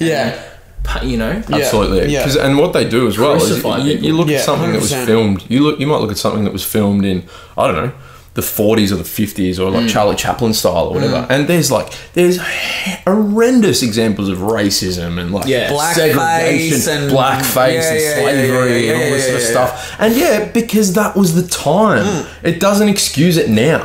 If someone did it now, forget it. Right. It wouldn't be accepted because it's not socially acceptable. Right. But you can't put that in today's vehicle. It just doesn't work. Like, they're just different times of humanity. Definitely. I just don't, and people don't accept that. They just want to have a whinge. They literally do. They just want to have a whinge. They want to feel like their voice is being heard. Yeah. And because of, I hate to say it, the internet, it's been the best and the worst thing that's happened to this planet in the last 50 years. Honestly, because the best thing, for a multitude of reasons, we all know why. But the worst, yes, but the worst thing, because everyone's got a fucking opinion. Yeah. You know what I mean? Yeah. And they can fucking give it for free, and it shits me, man. Dude. And people listen to it, and they subscribe to it, and then it starts waves of idiocy. Yeah. That's what bothers me, man. I want to get your takes on this, and this is a thing that's been irking me more and more, and it's way more prevalent now in the last couple of years, particularly with the PC culture movement. And what's happened now is there'll be a news story, right, that's written by a journalist, okay? So someone that's their profession to cover a story, write about it, and be like critical thinkers to a degree. Sure. Yeah? And then, like, as footnotes throughout and underneath it, they have tweets from fucking head from in. fucking No one. just literally anyone that has a fucking opinion, Supporting the narrative. Yeah. supporting a narrative or blah blah blah, whatever. Like, it carries You mean some in an weight. article? In an article Yeah, at I've the seen end, that, whatever, I've seen you know. that. I've And seen it's those. like, why is this even part of what you're talking about? Yeah. You know, It's not. It contributes to a culture as well as my opinion is of equal worth as your expertise. Yeah. So you have people coming out and challenging your ideas like vaccines, climate change, issues where, personally, I'm going to defer to the fucking experts, the people who've spent 20 years studying in the field, 100%. doing it every day, and know their shit, rather than a mother of three who spent a few hours on the internet going, well, actually, there's Maybe I'll conflicting tweet evidence. about it. No, there's fucking not. 99.99% of scientists agree. Do you know why I think? You've got an opinion. Do you know why I think they do that though? The interesting part about that is I reckon journalists do that because they know, and it's their profession to write about it, and they know how to reach people. Is they might put in a tweet or a blurb or an excerpt of something that they see as a supporting method of their article, because they know that people will take shortcuts, man. They know that people look at an article and go, fuck that, I'm not reading all that. Right. Oh, what are these little highlights? Right. Ooh, I get it. Yeah. Right, You know, like, I'm not saying that's the whole reason, but I reckon that's a journalism. But it is. But it's just filler. 100% it is. Yeah. You know what it is? It's lazy journalism targeting lazy readers. Yeah. Because Definitely. so many people like fucking. Sorry. They know they're gonna. They know they're gonna get people like, oh, I'll skim through this. You know? Well, the average attention span these Is days fuck is all. fucked. Seconds. Mine is. Yeah. Like, I'm well aware of it. Right. Like, the days where I could sit down and commit to watching a movie over a TV show are long gone. Like, if I go home and I go on Netflix, I'm not watching a movie. I'm watching a TV episode. But then I'll sit there and watch 6 episodes or something. Right. So it's like, I could have watched 2 movies. tricking myself into thinking that, you know what I mean? Yeah. What are you watching at the moment? Trailer Park Boys. Trailer Park Boys. You ever watched? No. Yeah, I've watched it. I've watched it. What are you up to? Season 6. Right, okay. Yeah. Season 7 happens. Yeah. And then the original creator, Mike Clattenburg, I think his name is, they stopped the show. Yeah. Right? And then it got picked up by Netflix about 10 years after that for season 8. Really? Right. And I won't say anything, but I'll let you see the change. Is it similar to the fucking, Now the Story of a Family? What's that fucking show called? With Bunch? Michael Cera and Arrested Development. Arrested Development. How they left it for years and then came back and did a 5th season. It sucked balls. I never saw it. I haven't seen all of it. I've only seen bits of the first season. But Oh, you would love it, man. I know it's good. What I've You would seen, love what I've seen, it's Arrested fucking sick. Like, Yeah. it's weird. So, like, the first 7 seasons are really, really good. They're very, very clever. It's confined. It all makes sense in their world. Yeah. And then what happened was Mike Clattenburg was done with it. He was like, well, we're finished after the 7th season. I want to be done with it. Yep. Yeah. And then down the track, he sold all the rights to the 3 actors, Bubbles, Ricky and Julian, right? And then what they did was they shopped it around and then they sold it to Netflix. They like it. So Netflix have been churning out new seasons with them. And so now they are essentially the directors and the writers rather than a writing team. Okay. Right. And they're a lot older, and them being a lot older, and with HD cameras, there's a lot of it that, for me, isn't really gelling. Well, I'm kind of glad to hear that because I got to season 6 and I was like, 4 more to go. Like, part of me was like, Okay. kind of done with it a little bit. Yeah. I love it, Yeah. But I also find myself going, why am I still watching this? Yeah, Right. yeah. Right. Yeah. After season Funny, 7, though. man, it's fucking like. All right. Okay. Good to know. Well, I'm going in prepared then. Yeah. Have you started watching Lost in Space? No. No. It's weird. Just in space. Very low. It feels very low budget. Because I watched Altered Carbon, Right. and then I still haven't- which you've told me to watch fucking that. loved. It's You pretty told me to good. watch all of it. Yeah, I watched all of it. Yeah. I just love the concept. 10 of it, minutes, man. and we've been going for an hour and 5. An hour and Wow. 5. Okay. Yeah. Cool. Right. Yeah. Good. It's flying by. Are we done with this? We are. Good. Yeah, we finished that first one. Excellent. Yeah, I loved it. It's The only one idea season, of isn't it? Altered Carbon. So Yeah. far, yeah. Okay. Yeah, Okay. yeah, they'll come. I really want to watch Dark again. Like the next season's coming out. Oh, is it? They're making Yeah, another yeah, season? dude. Yeah, Fuck yeah. I It's love coming out. I that, think it's man. August this year. Did you watch it with the German subtitles? Yes. Good. Yeah, Yeah. so much better. Jazzy was like, "Oh no, I want to watch the English. I can't be bothered reading because I want to be on my phone." Like, fucking don't watch a show then. Yeah. Yeah. Like, she's like, "Oh, she's one of these people that can." Sorry, but whatever. She's one of these people. She's one of these people that does like 2 things, 4 things, 5 things at once. multitask, yeah. No, Lady. does 40% of all of them. Yeah. No. Yeah, Just yeah. do one. Do one thing. 100%. One- That's Makes where we sense, differ. like, back to Netflix. Right, exactly. Right. 100%. Yeah. Yeah. Watch the thing. Shits me, man. Like watching the movie, she's like, I know exactly what's happening. I'm like, Yeah. but just can you just look at the screen? Like, that's all I ask. Please look at the screen. You should build her a contraption where her phone I want- can just sit in front of her face, so it looks Clockwork like- Orange. 100%. Yeah. Right through the phone and just directly to the TV. That's what we need. Yeah. Fucking hell, man. Yeah, Just do cool it properly. show. Have you Yeah. seen Dark. Dark? You should watch No, I Dark. don't know Dark's what it dope. is. No. So this premise, right? This little German village, town, and it's like 2000 and whatever, 6.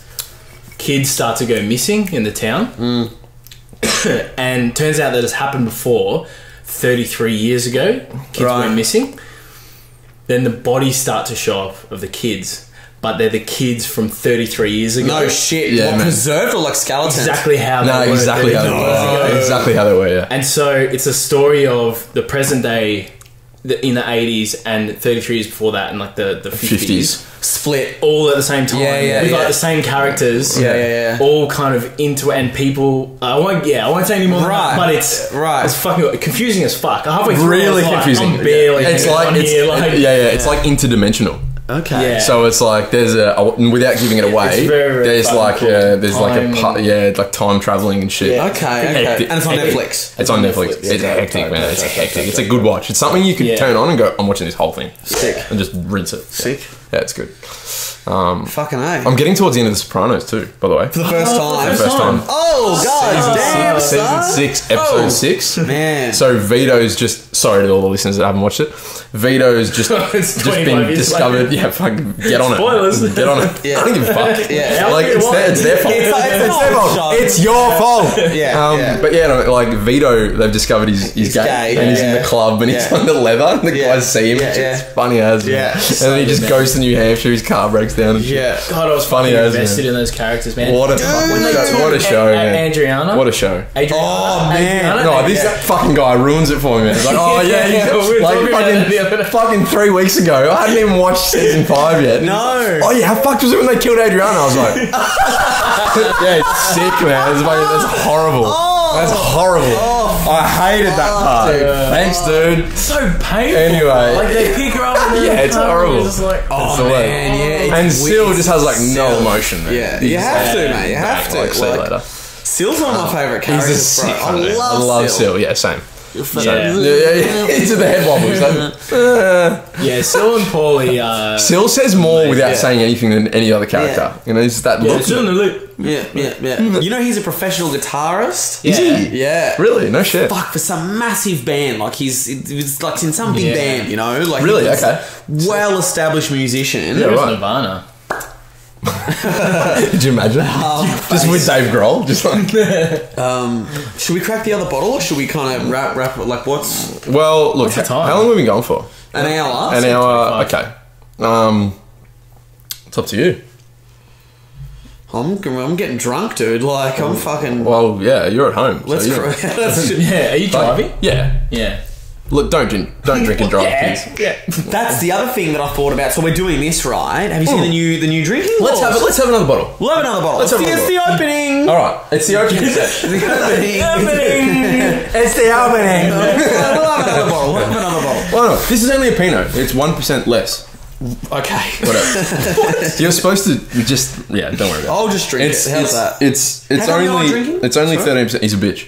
I'm off booze at the moment. I'm taking a month off. Why? Because I didn't want to. And You didn't want to take the month off, but you don't want to, or you don't want to drink. No, the idea of not drinking was like, I didn't want to do it. Right. I felt really weird about it. Right. And I love the idea of like the discipline element. Okay. Like last night, living with fucking Tommy and Liam, so hard. They're They're always alcoholics. frothing. Yeah. So on Friday night, Beers, footy. yeah, beers were being drunk, footy was on, people came over, everybody's drinking, getting rowdy, and I'm sitting there like, I actually feel alright. But man, the pressure Show it to to the drink, camera real quick. Yeah. the pressure to drink in Australian society is crazy.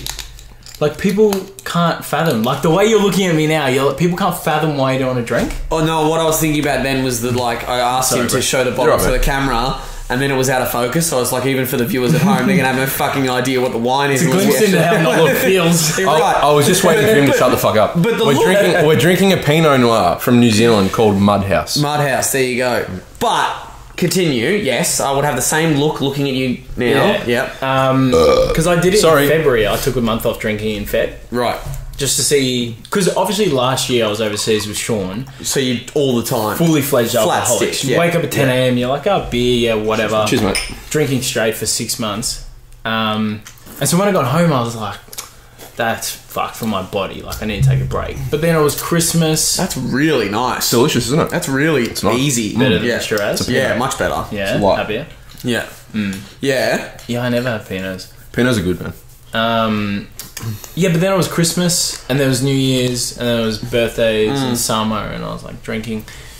And so I got to Feb, and I was like, I just want to see if I can do this, because I've been drinking straight for like 7 months. And so I took a month off, and it was fucking hard. Yeah. Yeah. And I came out the other side, and I was like pumped that I did it. Yep. And then I was like, started drinking again. Yep. And I just went straight back into it, and I was like, well, I kind of want to have control over it rather than be in a lifestyle where I'm just drinking constantly. Yeah, you feel like you've given Yeah. yourself a license to just get fucked again. It's not good for you. No. Like, I don't know. It's not. Like when you're drinking during the week and stuff like that, it's... I actually feel like... You know, like... Yeah. I like the element... Like, personally, I love having control over things in my life. Total control freak. Yep. So with shit like that, I think we're all a bit similar I love... in that realm. Yeah. You reckon?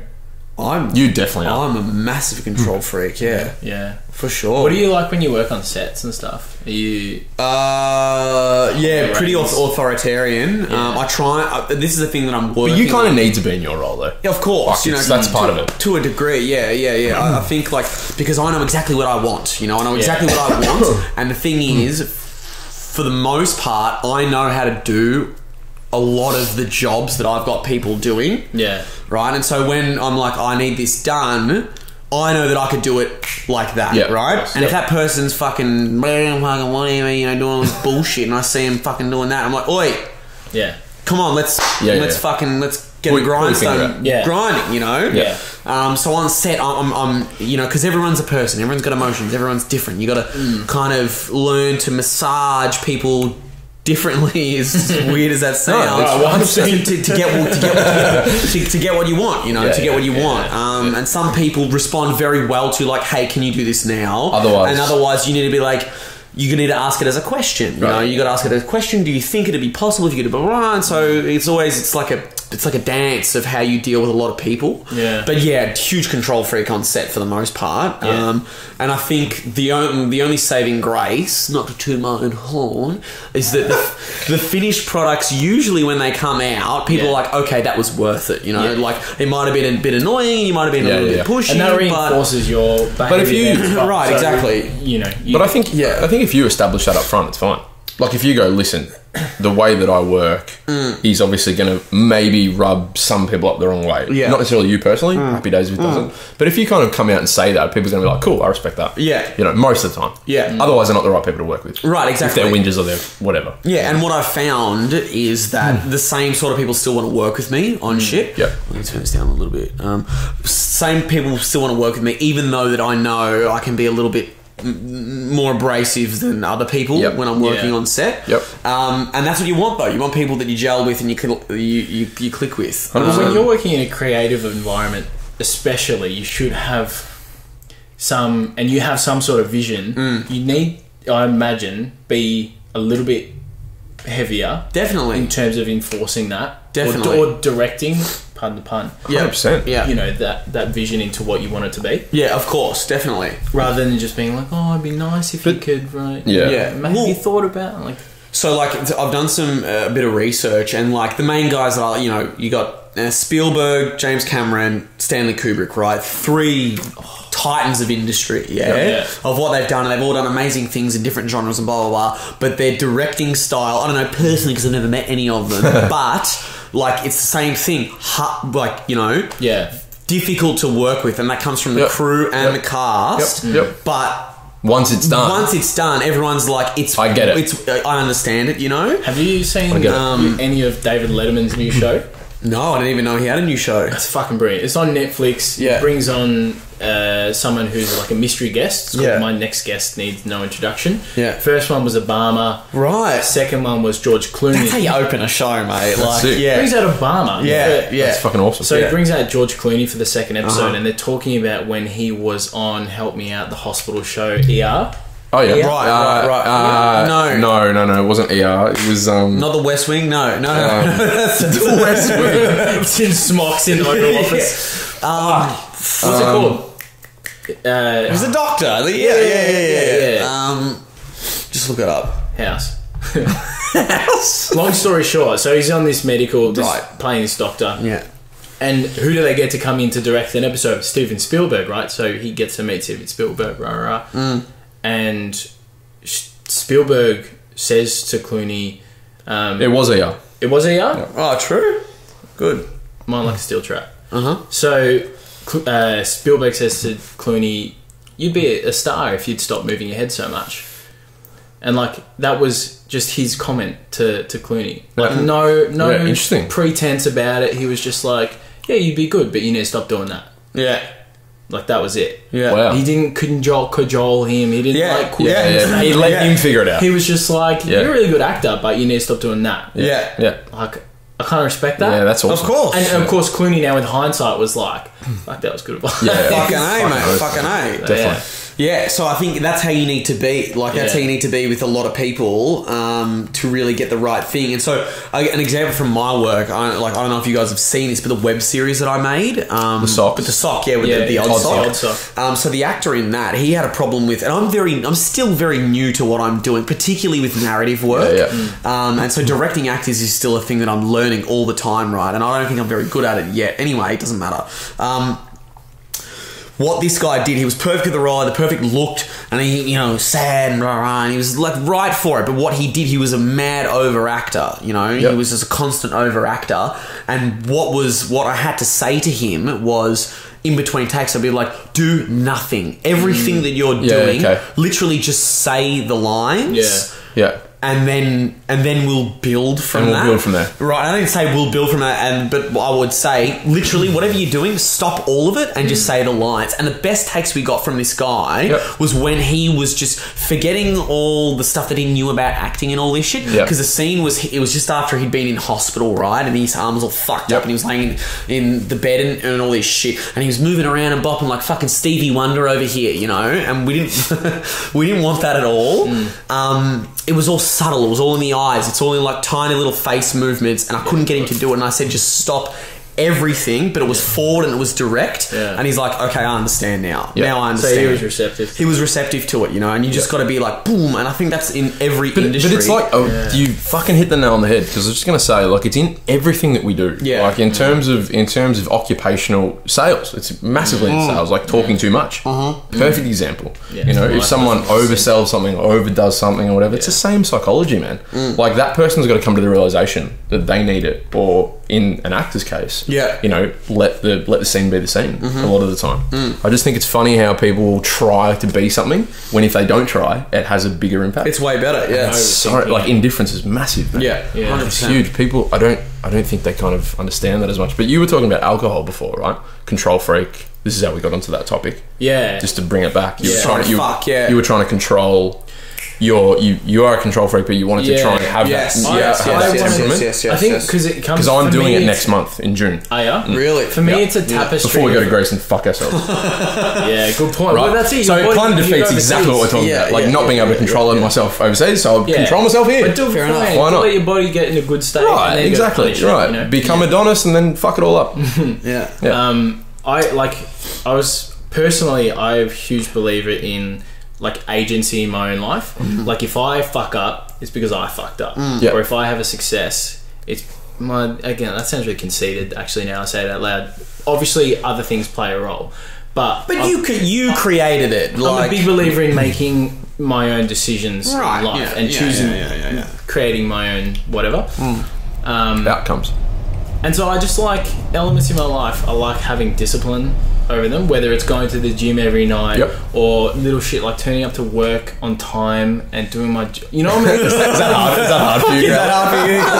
It's like, it's easy to call in sick, is that you know? an issue? Yeah, of course. To have that, of course, that's the shortcut. Like, it's the shortcut. You have it's the some shortcut. standards for yourself. Of course, it's the shortcut. So I was like, I'm part of this massive drinking culture. Dude, and we all are, like, 100%. especially our group as well. 100%. There's a lot of drinking, there's a lot of partying, there's a lot of letting loose. I have no doubt whatsoever that drinking has contributed to me, like, aging worse. Like, whether it be mentally, physically, everything, man, everything. This is the drug that's my kryptonite, man. Yeah. We all take. Let's not beat around the bush. We all take gear. We all take drugs. We all take all sorts of shit. Right? Yeah. I've had everything under the sun. Maybe not everything, but mostly. Most things. Right. And this is the one that kills you.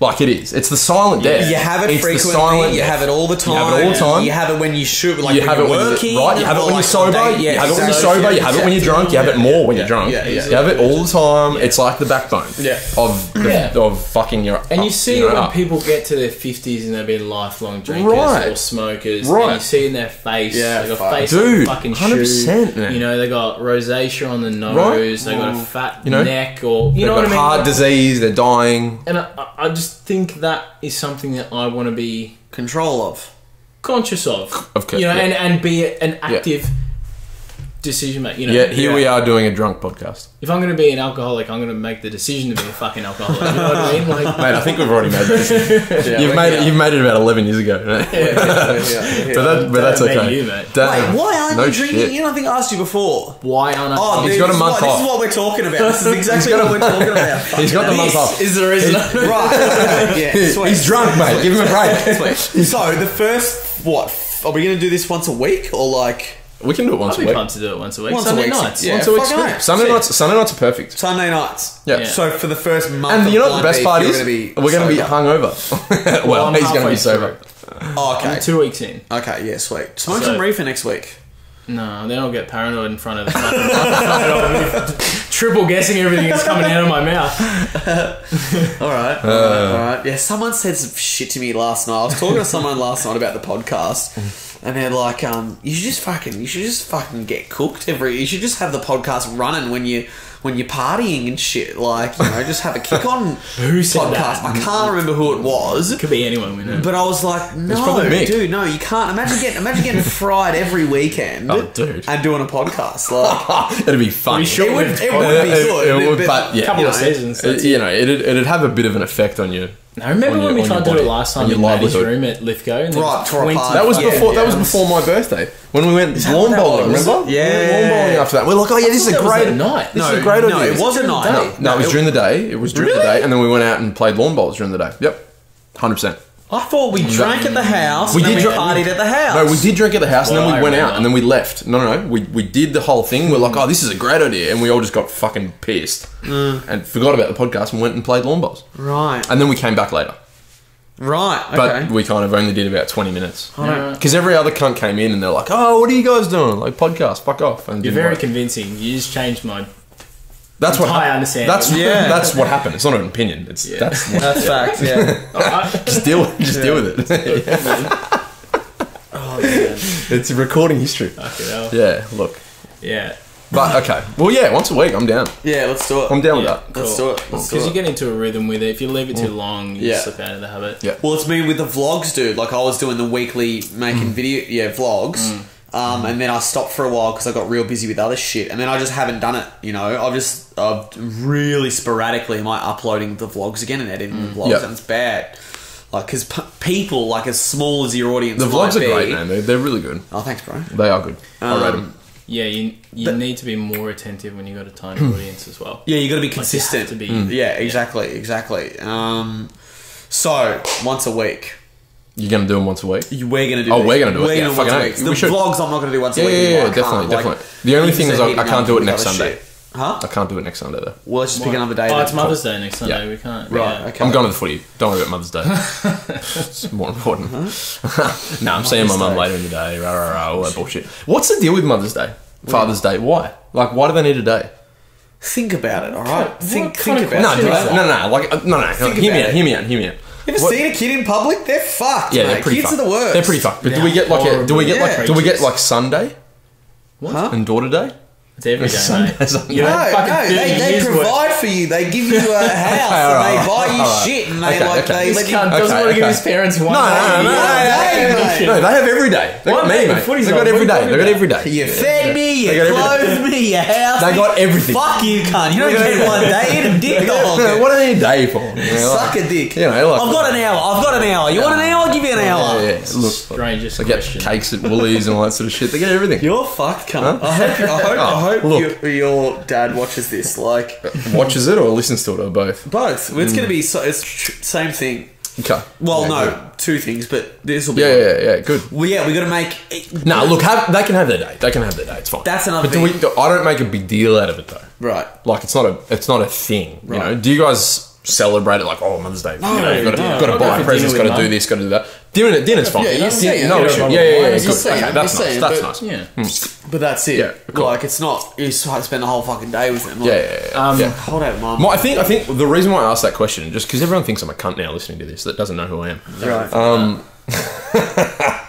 Anyway, the reason I said it is because like they shouldn't need a day. Like we should celebrate our parents all the time. Yeah, and that sounds wanky. That sounds wanky and gay. But the reality is, I mean, we should. You know, like if you have a... I'm not arguing. If you have a great relationship, maybe maybe if you don't, you don't have a great relationship. But they're really important people in your life. I don't think they need a day. It kind of trivializes it a little bit, doesn't it? It cheapens it a little bit, does it? I would say. Or do you need a day for them? I think you need a day. Okay, cool. I'm just asking an open question here. I personally, I think you need a day. What do you think about Valentine's Day? Oh, it's a crock of shit. You hate it? Jazz hates it. I hate it. Really? Perfect. Great result. See, I love it. Nah, it's bullshit. Why do you love it? You know what it is? It's a market. You guys scoping for single chicks. That's what you do. Desperate single women. Crying. Yeah, just like pick it up the scraps. Pick it up the scraps. But that's a different ballgame. It's a sandwich. It's a money maker. That's what it is. Yeah, of course. It's a money maker. It's like, Valentine's Day. Spend $100 on your missus. Right? 100%. That's what it's there for. Yeah. What you've got to do though, it's bullshit. And I did this Valentine's, and I'm qualified to say it's bullshit. I've never been out on a Valentine's Day date before. Shut up. Like, you've never been out on a Valentine's Day date before that I can remember anyway. Right. But you're not missing much. This year I had someone anyway. It doesn't matter. Went out, but like what? How can I make this a little bit about me enjoying it as well as them? Like I don't want to just go do shit for them. They all saying $100 on your missus. Like it's about mutual. It is enjoyment, right? Yeah. Right. So we went to a comedy show. That's great. What I'm saying. See, that's good. Yeah. Nice. See, but you don't need to do that because it's Valentine's Day. Do it any day. Do it on a fucking Wednesday. But I'm saying like people are romantics. But again, it's a crock of shit. The same point about saying yes, you shouldn't have to have a day for Mother's Day. But the reality is. But do you need a day? Do you need a day for the person that you spend every day with anyway? No. No, you don't. You have an anniversary. You have an anniversary, but that's personal. It's not a marketing tool. Yeah. It's not like right, buy and spend money because it's this day. The commercial Fuck aspect's off. fucked. It's commercial. Of course. That's what it is. That's what I don't agree with. But that's what it is. That's the essence of it. It's good, you know. It celebrates what's good. Love is a good thing. It celebrates good, something good. Yeah, you know, sick. I It's celebrate. about, it's about humanity taking a day. Yeah, to go, but isn't love nice? But I love my missus every day because she's awesome. I don't need a fucking day to tell me that. And that's how she feels. But yeah, absolutely. No. Ask her. No way. Fuck off. No Ask way. her. No way. Ask Look, her. deep Ask her down, if she believes in Valentine's Day. Every girl likes Valentine's this Day shit. to some Ask her. capacity. You know her better than most people. Ask her. I will. Ask her. I'll ask her. I'll ask her. You know her. Ask her. And she's gonna spin me some story. She she's won't gonna say spin it. something. She'll just say, we don't celebrate it. She'll say, we don't celebrate it. I don't believe They're in it. emotional. They like these things. Yeah, but it's like, but they're like, oh, do it every Friday night, right? All that sort of shit. No. That's the reality of it. They don't need February 14th. And plus, my birthday's 5 days later. So, look, don't steal the limelight from me. Don't steal the limelight from my day. It's my fucking day. My week. Next year. My birthday. Next year. Okay. So what did you do for Valentine's Day this year? Nothing, man. I fucking... You're fucked. You're fucked. Fuck off. No, you are fucked. I'm going to take a poll. Hold on. There's no other cunt that fucking celebrates Valentine's. You guys don't celebrate Valentine's Day. Don't give me this shit. We don't have girlfriends. Right. But if you did, so hang on, you can both shut the fuck up. So it doesn't work. So this is not qualified for it then. So I'm saying that it doesn't work because you don't need to celebrate something that happens every single day. Yeah. But no. To a degree. This chick, my girlfriend doesn't think that way anyway. Okay. And some of them, I'm not saying that they don't. All of them, I'm not painting them all with the same brush. Right. That's very different. I'm not saying all girls don't, but obviously they do because they get off on it, right? But the reality is, it's anyone that's got anyone that's got any common sense knows it's just a marketing tool. Of course, but it's not romantic. romantic. We know it's a marketing tool. Okay, next year. It's not romantic. Listen. Next year, okay, you did nothing this year for Valentine's Day, right? Cringeworthy. Listen, dog. All right. Next year, Valentine's Day, 14th of Feb, if I'm not mistaken. You're correct. It is the 14th of Feb. Beautiful. There you go. You got an excuse. Plan some dope ass shit. Right? Yeah, cool. Fuck, she might watch this. She said she was going to watch this. Now I've ruined it. You haven't ruined it because she's going to be like, yeah, we don't believe in Valentine's Day. No, but exactly. I'm telling you, if you would plan some dope shit, restaurant activities, whatever the fuck. Yeah, but Kez, I've done that in the past. Hot air balloon shit. Fucking freak. I've literally... Froth it. I'll be honest with you, I've done that shit in the past. Like early days I did that stuff. Yep. We had a picnic. You know how they like that like real low-key shit? Yeah, they like enjoying themselves. I did that, right? Yeah, I understand. Oh, picnic, you know, like you don't have to spend like $400. Yeah. I just want to be with you. I like gay shit, right? Right. So picnic, it's fine. It's like low cost, you know, intimate, romantic, all that sort of shit. I did that. Happy days, beautiful. I've done the whole expensive restaurant thing. You know, spend $250, $300, send a night out, whatever. Great, that was nice. But it's like, at the end of the day, maybe it's length of time. We've been together for 7 years. After year 4 or 5, 7 years, fucking hell. Fucking ages, right? Yeah. Nearly 7 years. So she's like, no shit. What time is it? So she's like, yeah, it's a crock of shit. Like, we don't really do this anymore, do we? And I'm like, fuck. Yeah, right. Because I always believed in that. It's like, you don't need a day. If you're together, great, you're together. Yeah. But now, I think probably about 3 to 4 years in, we stopped just... So when was the last time you went for a picnic? 5 years ago. Exactly. Yeah, but that's my point. But that's the thing. But it doesn't mean we don't go out for a nice meal. We don't do things like we don't go, do things together that we really want to do. You bought her flowers? Maybe 3 or 4 months ago. That's pretty good. Yeah. I've bought her flowers. I've fucked up a lot, so I've bought her. I've bought her a fair few. Speed dial. You know what I mean? Yeah. They know me. Dave. Noel's here. Yeah, Noel's here. He's coming in. He's coming in. Prepare your best. Look, it's a bad one. It's done. Can you get like all the ones at the front? Can you get all the good ones? Yeah, but flowers, perfect example. Doesn't have to be Valentine's Day. Just do it if it's a nice thing to do. Right. And I've actually bought her flowers when I'm not in the bad books. So it'll be a nice thing. Yeah, of course. Yeah, and so you should, yeah. And it could be July 6th, not February 14th. July 6th. July 6th. July 6th. My point is, it doesn't need to be that day. Right, of course. No, that's my point. It doesn't. What about if you did it the day before or the day after? Just fucking spring it on her. Surprise her. Yeah. Well, fair enough, but it's not because it's You Valentine's can have your Day. own Festivus. It's like the anti-Christmas, but it's the anti-Valentine's Day. Get her a poll.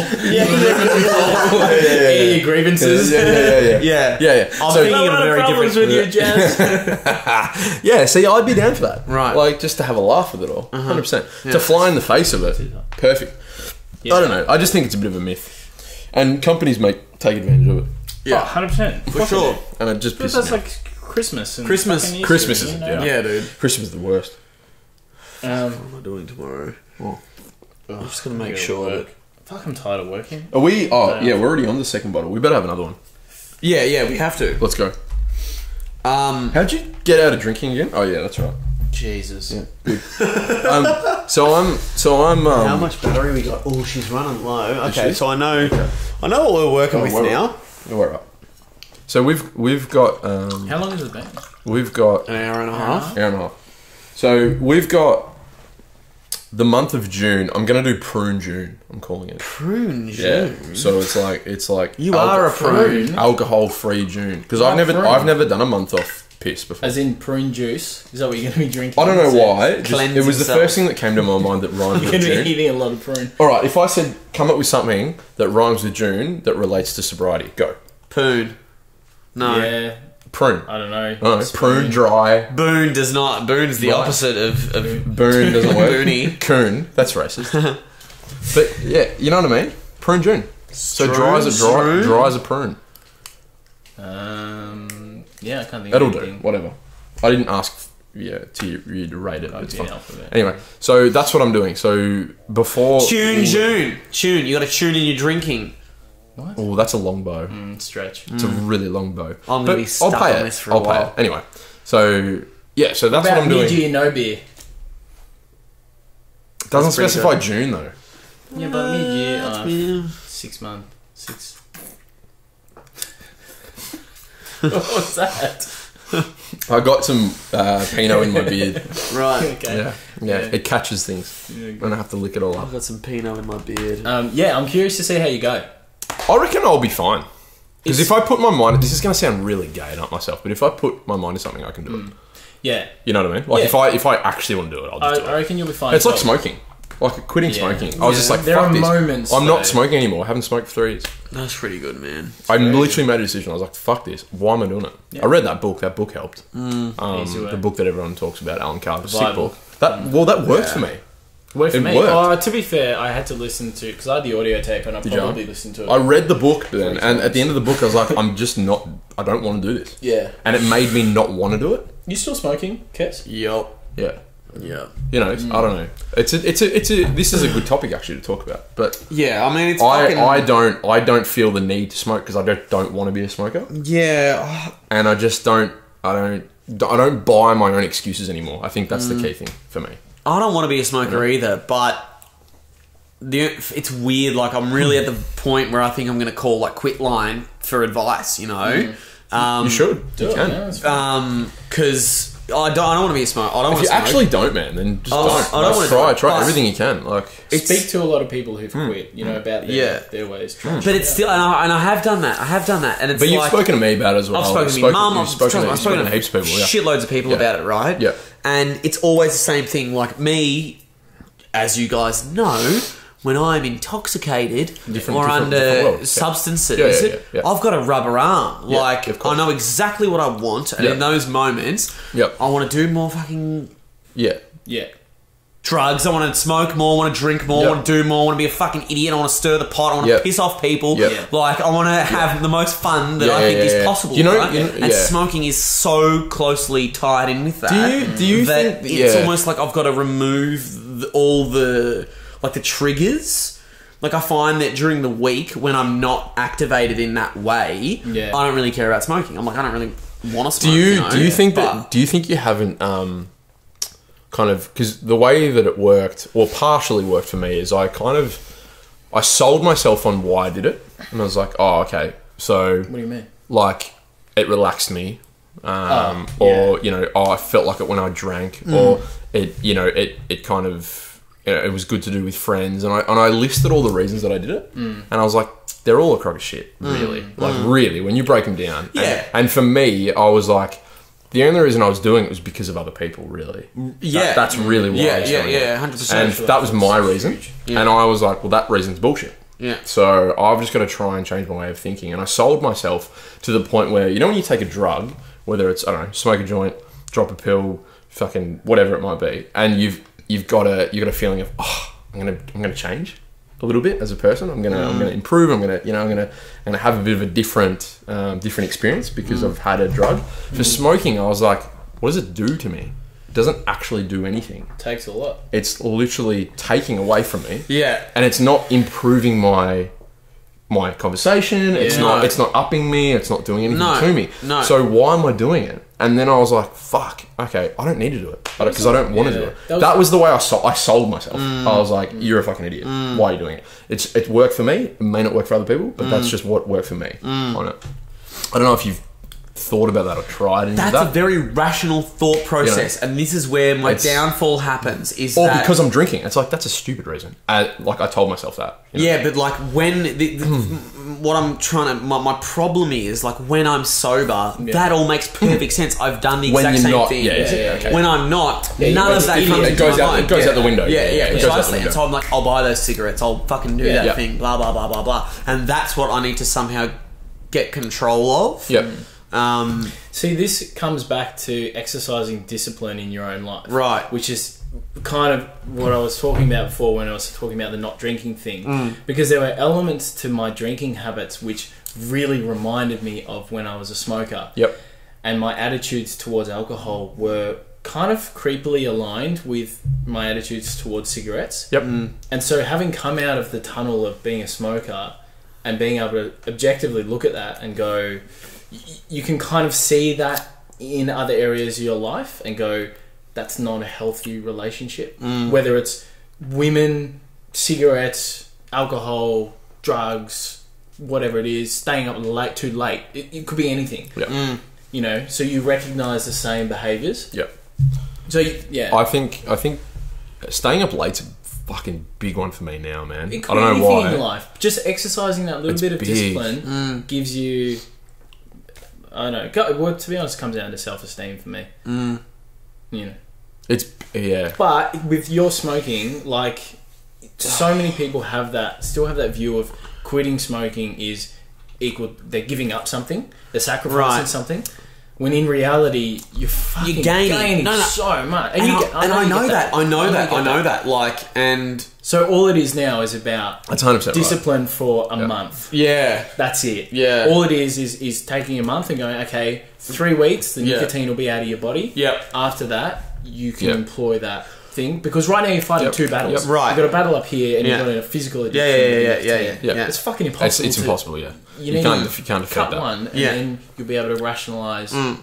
Because the good thing about you is you haven't given up giving up. That sounds like, I sound like an ad. I sound like an ad. No, but I do sound like an ad. But that's what they say. Like, you've got to keep trying it. Yeah, no, and I have. And then go, you know what, I've seen you quit for 2 weeks or 3 weeks. Whatever it is, And the nicotine's out of your system in 72 hours. Yeah. So it's like, it's just mental. Yeah, well, what happened it's mental. It's 100% mental. I quit for like 8 months, dude. I quit for yonks. It was a really long time. And do you remember what the instigator was? Yeah, it was fucked up, man. Like, one of our... You know how you've got like a high school crew? Like, you know, for us, we were DD, the boys. And we had DG, the girls. Or the sluts, or whatever the fuck they were, you know? Like, and they were from Northcote High, we were from Thornbury High, and we all went to the same parties together. 4 of them, 4 of us. And we're all really close mates, you know? And we still see each other today. One of the girls from that crew, she died, man. Like, she died overseas, you know? Fucking 20...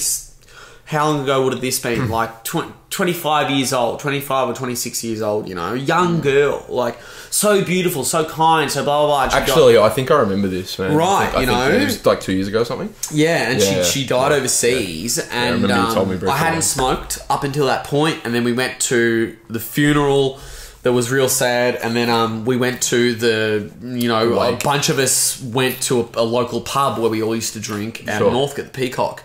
And we were drinking there, and then we were like, well, because she smoked, we'll have a smoke. Like, you know. Like a, not a celebratory, what do you, like in her honour sort of thing, in memory, whatever, tribute. you know. And tribute, thank you. And for me, it was such an emotional thing. And like, I'm like, of course I'm going to have a cigarette, you know. Like, I'm I'm quit, but I'm gonna have one cigarette, and then that's all it took, and that's all it took, and then it's been back up and down, up and down, up and down constantly since then. You know, interesting. It's such a sinister drug because, for the exact reason that you said, it doesn't do anything to you. Right. You can have a was my cigarette point. and go, yeah, I was fine. I'm not going to smoke again, but I can have one at a party. If I want, because I'm in control. Because you don't. It's not like you have a cigarette and you're just like heroin. You're like, oh, you have a cigarette. Half the time you don't even notice you're smoking. Yeah. All of a sudden the cigarette's out. You're like, oh, okay, done. Yeah. It gets under your skin in like this really weird, nefarious way where you have one and you don't even really enjoy it. Oh man, every time. You can have another one because you sort of, you're like, it's a party, fuck, whatever. Before you know it, you're having them at every party. Before you know it, you're buying a packet 4 parties. Before you know it, you've got leftovers from that packet, so you're smoking them during the week.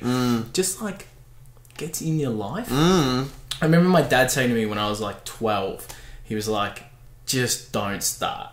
He was like, you can't fathom how hard it is to stop until you start. Yeah. See, I think that's true in a sense, but I also think that for me, again, it's personal, but for me, it was like I'm very much stronger now that I would never smoke again than if I'd never started. I would also agree with because I'm like, I know that it's not worth it.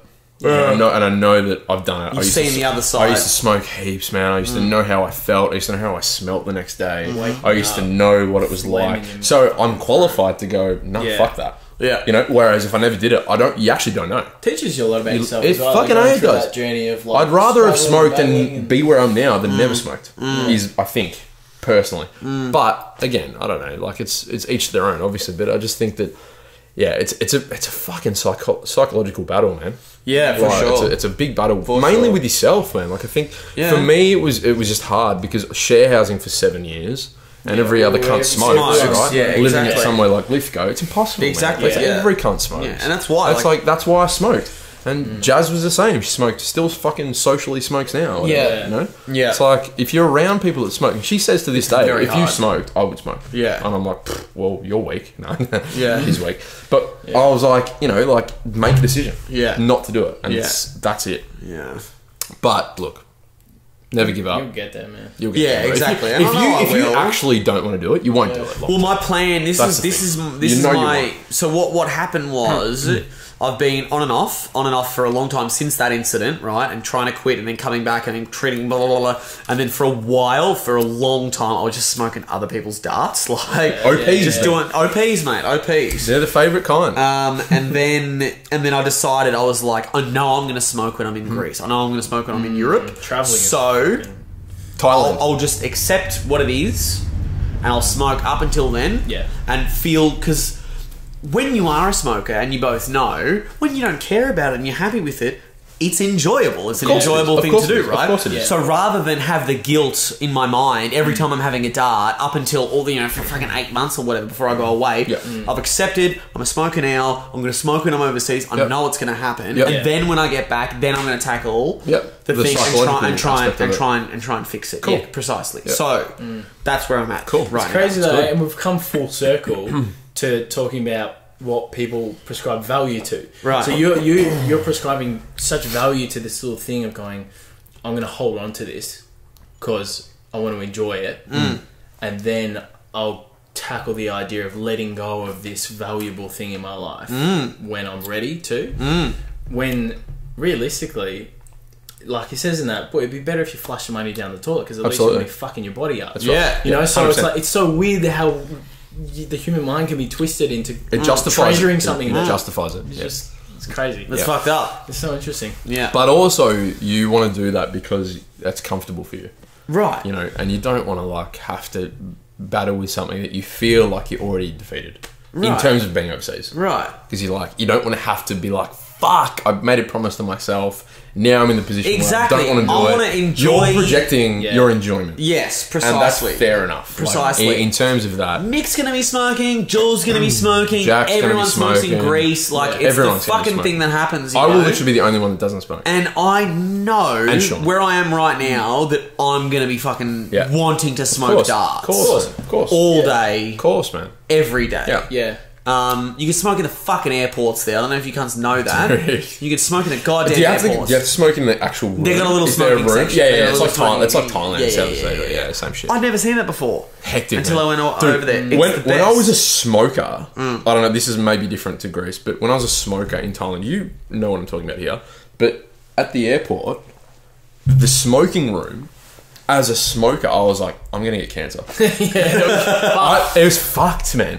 You walk in and it's just like, bang! You don't need a cigarette. Smoke, Yeah, man. You don't need it. You just go, pass me a just smoke, and Chinese walk the fuck businessmen, out. yeah, And they're just hectic. Like, Corners, you know, people Yeah. are like, it's smoking as a byproduct. These cunts are smoking as their first primary goals. They're like fucking sucking these things Yeah, down. nice, You yeah. walk in like, this is heckers as fuck. Yeah. Like, so, and that, like, as a smoker, I was put off. Right, I was like, right. not put off. I was like, oh, I'm gonna punch a dart, but I didn't need one. Need to, yeah. I got halfway through. I was like, this is fucked, man. I'm like, I'm done. Like, I'd enough. Not a nice. Didn't place. help that Marlboro Lights were fucking $3 Australian, That's... Yeah, right? I'm not And gonna get don't into get me started on prices. Not gonna get for into ciggies. that. Not going to get into that. But look, that was easy when I was a smoker. But I'm a non-smoker now, Right. so it doesn't matter, Right. right?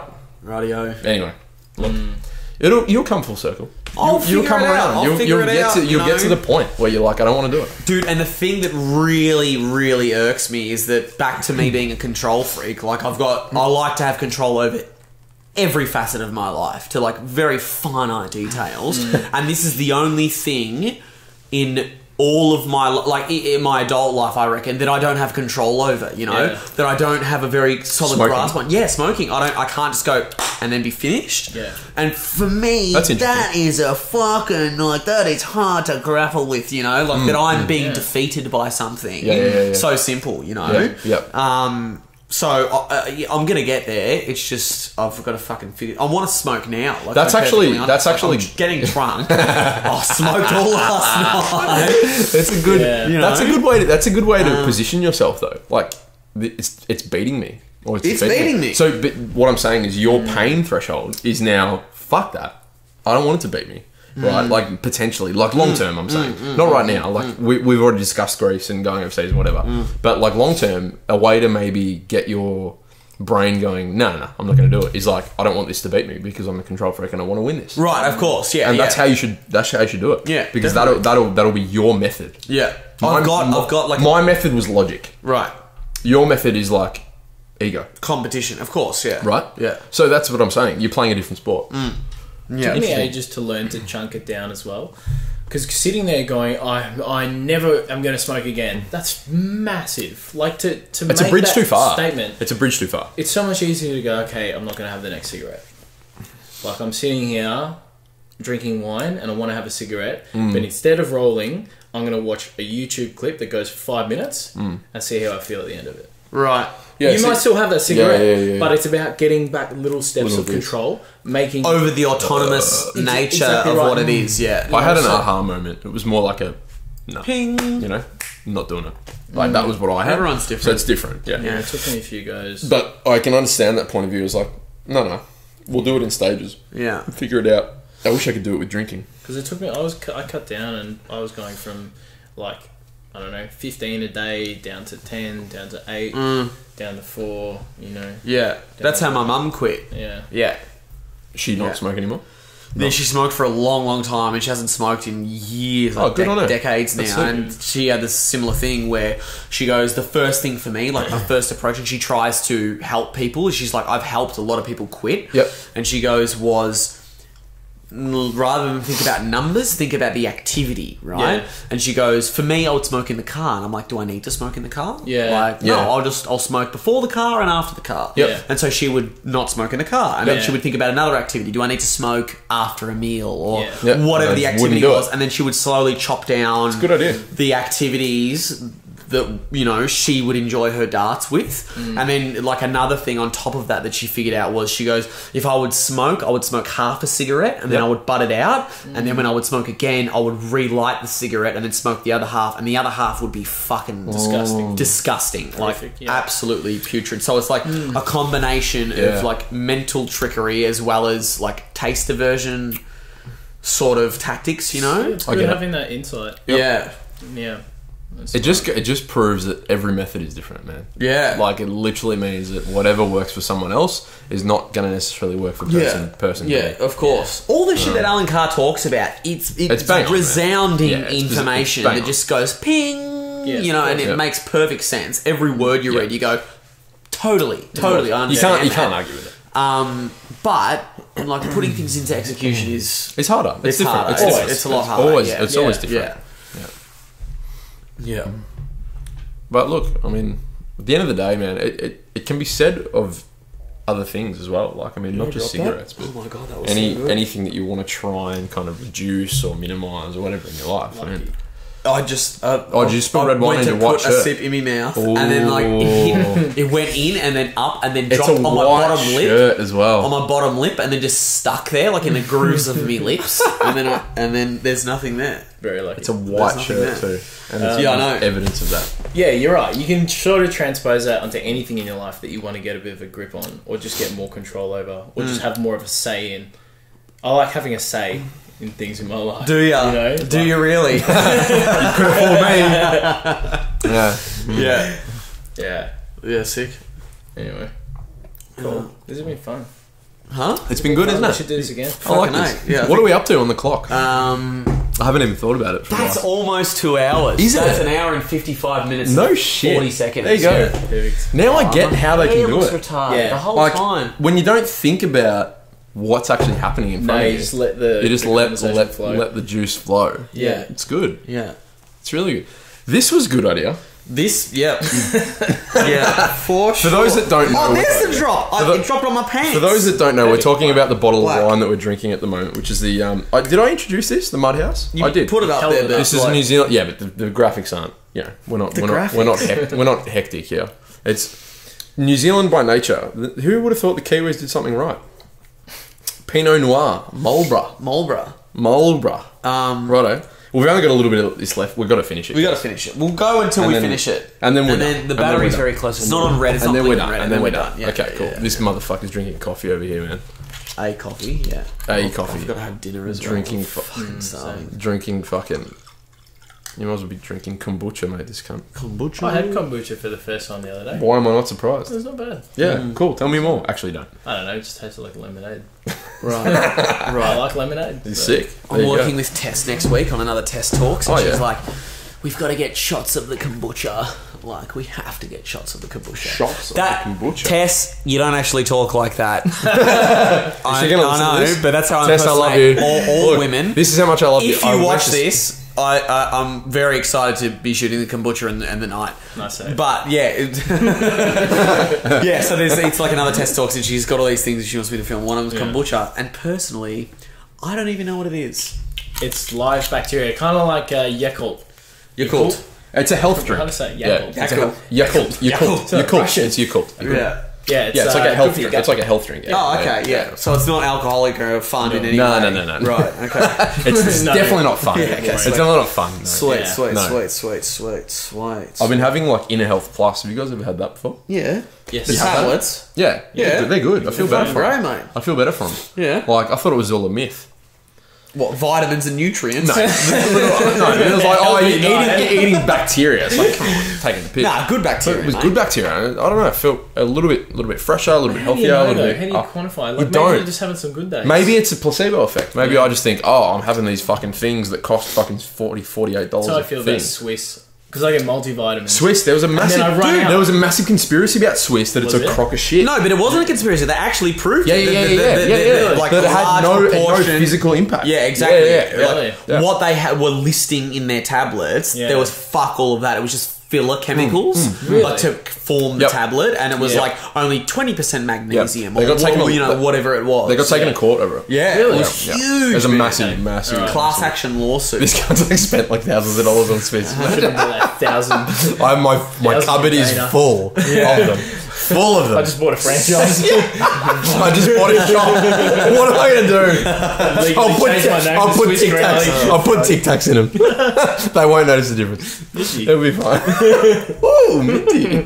20% mint. 20%. Yeah, Fuck Swiss. Yeah, fuck Swiss. But hey, fuck Swiss, alright? Yeah, right. You fucking dogs, if anyone alright? from Fuck Swiss is listening, we don't endorse your product. Dogs. We'll still take your sponsorship. yeah. If you want to sponsor us, Look, if you love the content, give us a call.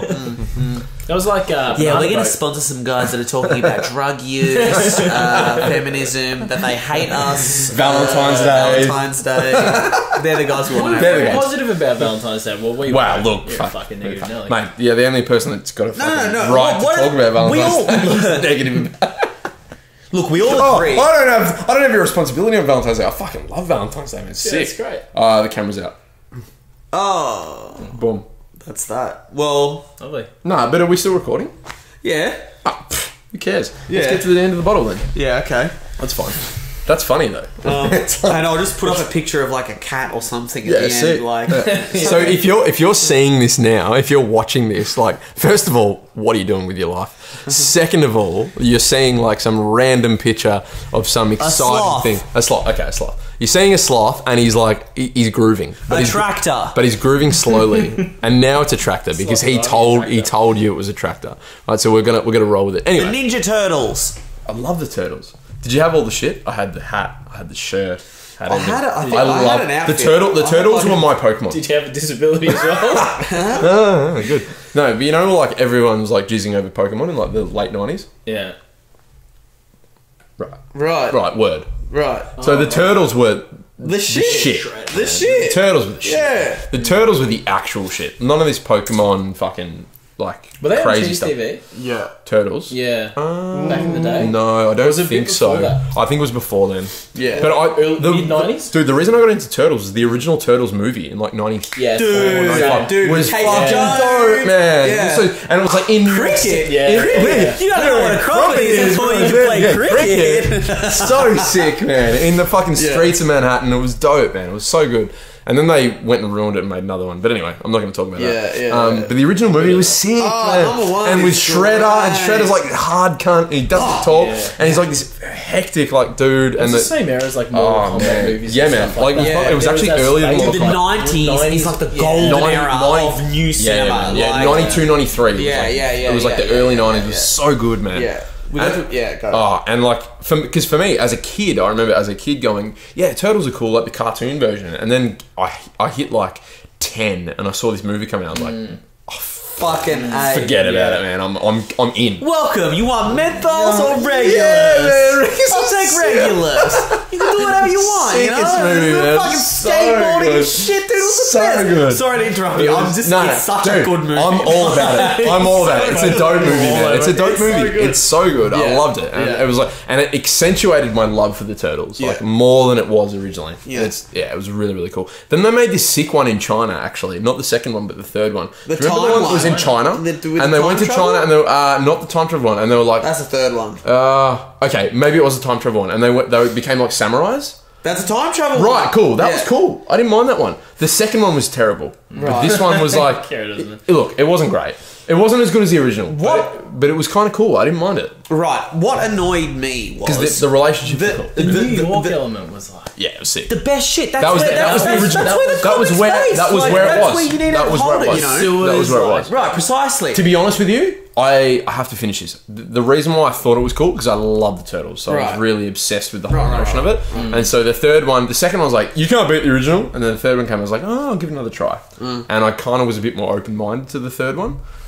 It was nowhere near in the same league as the original because it doesn't even compete with it. None of them compare. But yeah, the whole original concept was sick. Yeah. Did you ever watch The Phantom with Billy Zane? The original one? Yeah. Real quick.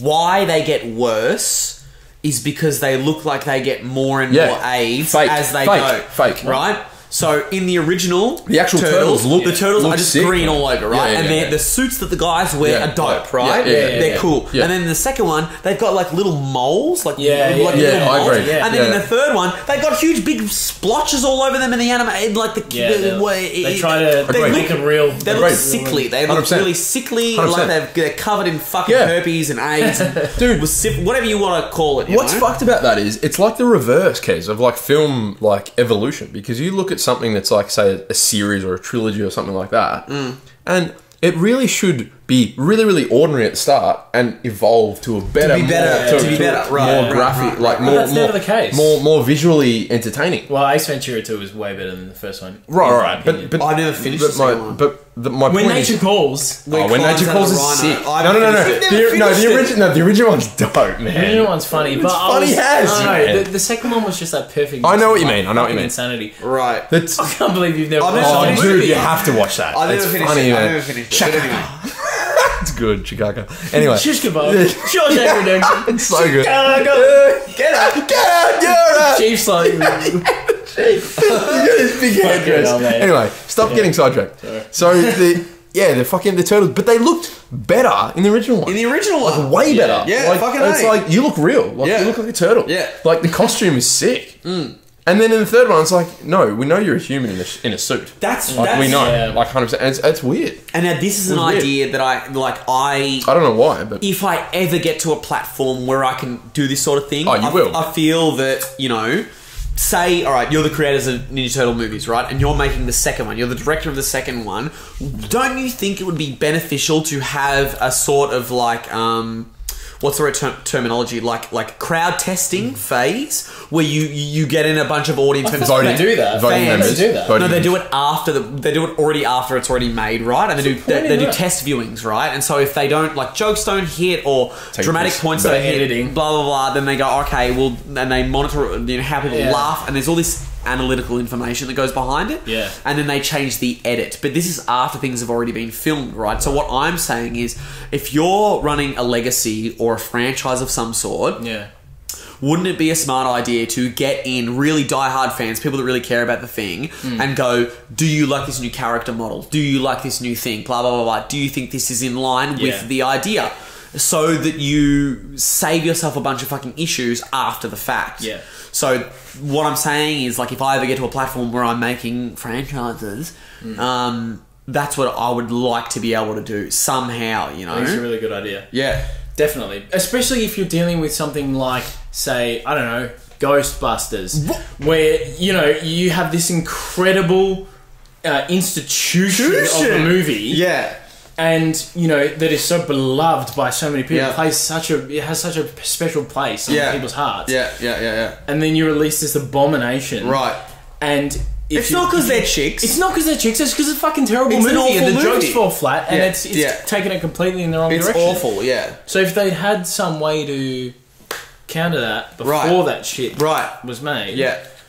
I don't know though. Part of me thinks they probably still would have gone the direction that they did, Definitely. but Definitely. I But yeah, know you what need you need to, I know what you're saying. like, that's what the beauty of, I think, Kickstarter is. So, like, Super Troopers 2 is now coming out in cinemas really soon. Yeah, like, you guys have seen Super Troopers 1, yeah? Yeah. So, Super Troopers 2 is all crowdfunded. It was like a couple $1 million. Oh, shit. Got it. That they got through Kickstarter, right? To make their own film the way that they wanted to make the film, because the people that wanted to give them money wanted to change things because of political correctness and and all that shit, right? Yeah. And so they crowdfunded it, and I think that is a perfect platform to go, should we bring back a character? Yeah. Should we do blah, blah, blah? If you've pledged $1,000, you should be involved in this one particular small idea where maybe you can have an input. Yeah. Like, that's the way forward. Yeah. Well, essentially, you're crowdsourcing the role of a producer.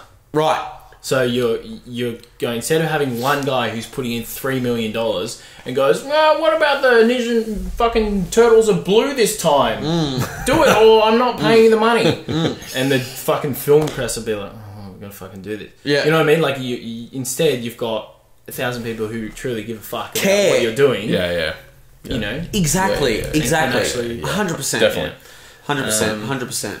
Yeah, definitely. Yeah. And that's what's happening, like, slowly with the gaming industry. I don't know. Did you guys ever play Halo? Like, were you into Halo a lot? I wasn't really into it, man. PlayStation kid. Right, okay. I didn't really play much Halo. Well, what's happened tragically? Like, Halo was a console-defining game, right? Yeah, so it was. the Xbox was, no one really knew Xbox was a fucking new console, yeah, whatever. And then yeah. you launch Halo, the first Halo, with the game, and That everyone's loading like, screen of like, that's fucking beautiful, man. dude, amazing, right? Yeah. And so you fucking explode onto a platform with a new game, and you launch consoles, you sell, you create this massive franchise, back to franchise again, right? Huge industry. And all this happened for like a 10-year period, 11-year period, right? And then what happened was there was, I think Microsoft had a 10-year lease with Bungie, the company that made the game. Yeah. And then the lease finished, right? Yeah. And when the lease finished, obviously there's going to be like, there's so much money that we make out of this. Clearly, we want to continue doing it. How do we go about the whole thing, right? And what happened was there was a divergence. So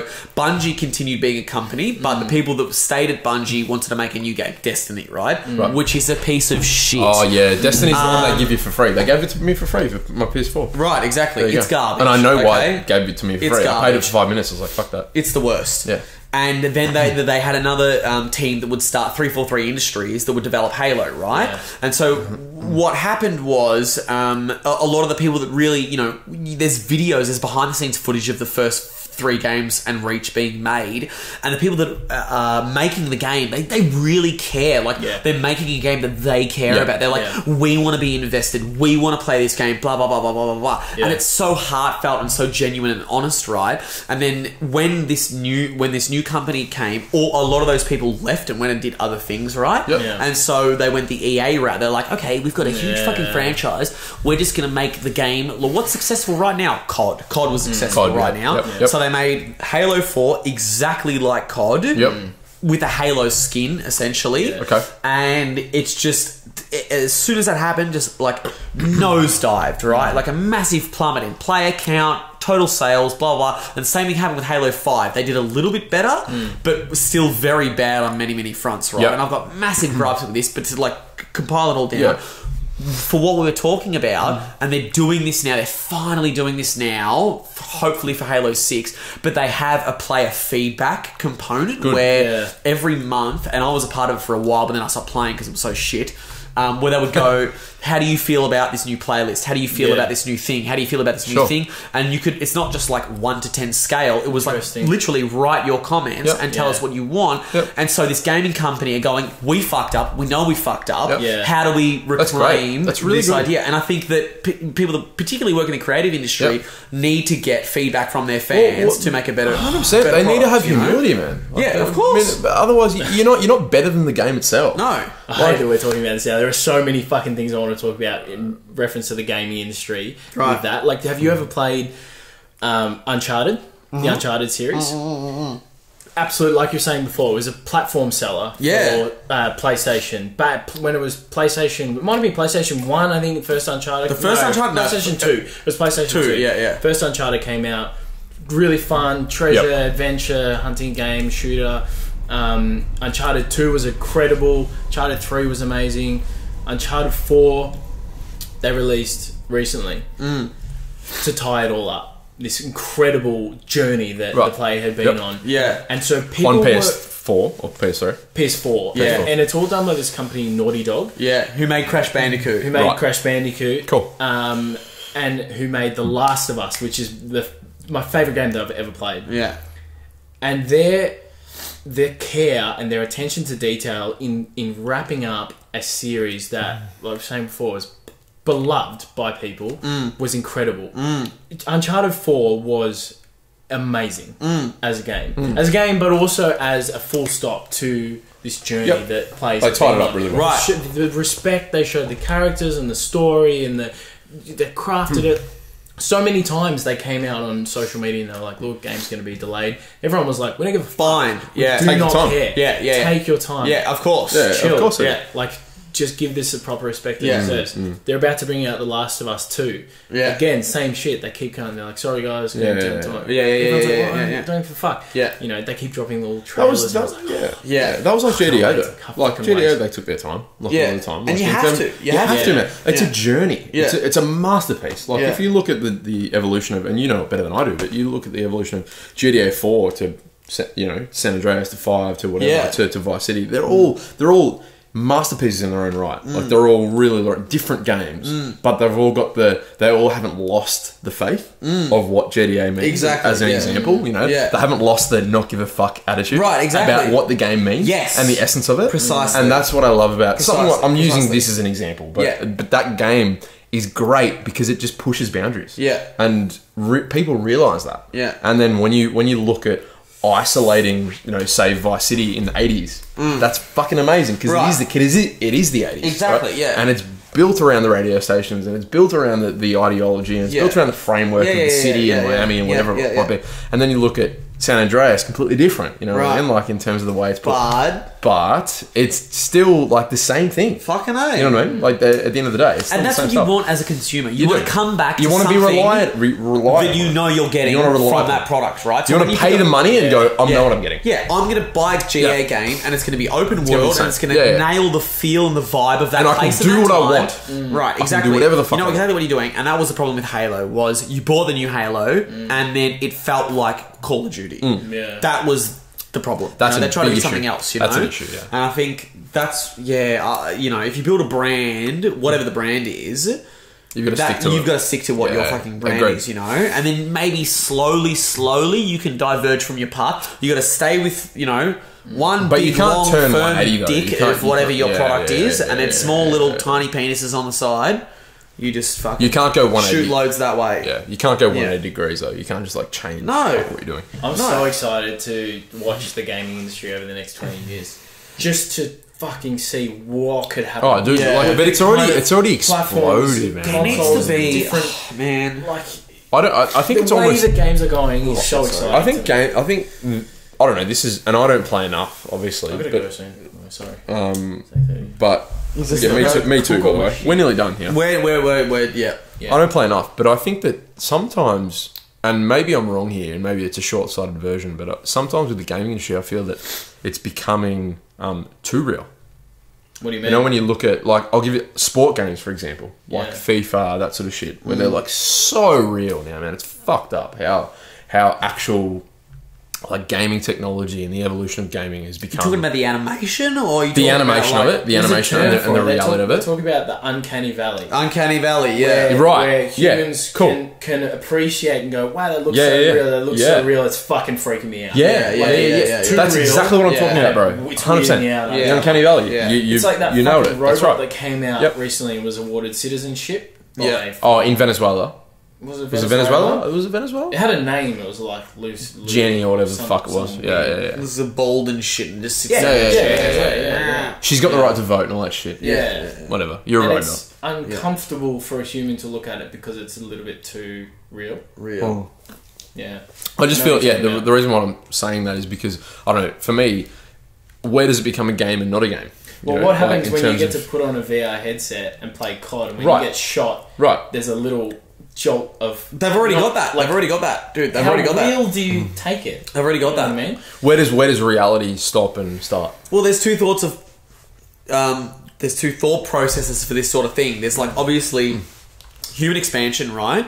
Human expansion to stars and other planets and all this stuff, of course. And then there's the other one.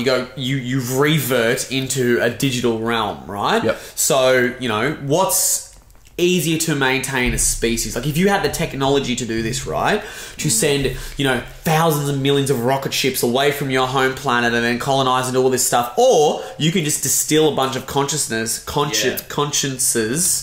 down into a data drive, and then just have it all exist on a singular platform that is so lifelike that it is life. What's easier to do to propel your existence, Who's to say we're not already in it? Right, so, the Matrix, mate. The Matrix. Here we go. People give that film I know people give that film a lot of credit. Film is fucking amazing. One of the most incredible films ever made. It's literally in my top 5 films ever.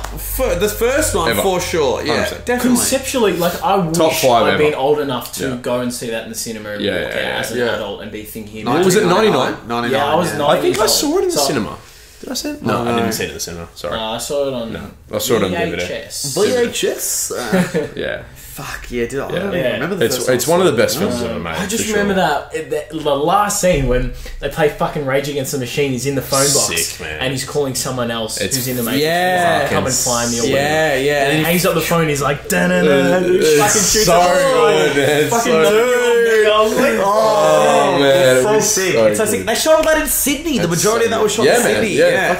But I mean, it was cool in its own right as an action flick, and as it was really well crafted. Conceptual time. Yeah. But as you get older and you start to appreciate the religious analogies between him being the one and between waking people up out of this slumber, all this shit, the fucking layers to that movie, man. Oh, If you ever feel like going down a rabbit hole, Yeah. excuse the pun, go on the internet. Follow the white rabbit. Oh, dude, the Matrix. Yeah. The Reddit Theories, blah, blah, analysis. Yeah, Fuck, man. yeah, it's legit. Dude. Oh, head trip. And that's what It's makes legit. it's what makes it like more than a movie. Yeah. Because it extrapolates everything out. It's resounding, dude. Yeah. It's long lasting. Like, I don't know. It's one of my favorite films for sure. I remember, 100%.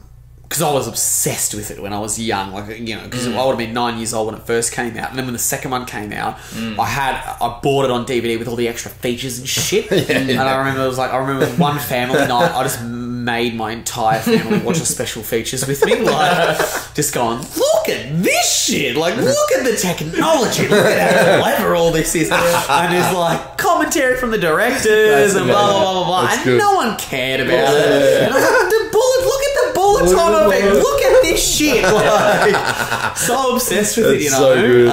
There was footage on Reddit the other day of them filming that. Maybe Yeah. that's why it's in my head. They were like how they film Bullet Time. Yeah, it's a And shitload of cameras. Green screen, yeah, cameras all around him and on movie tracks and stuff. It's fucking cool.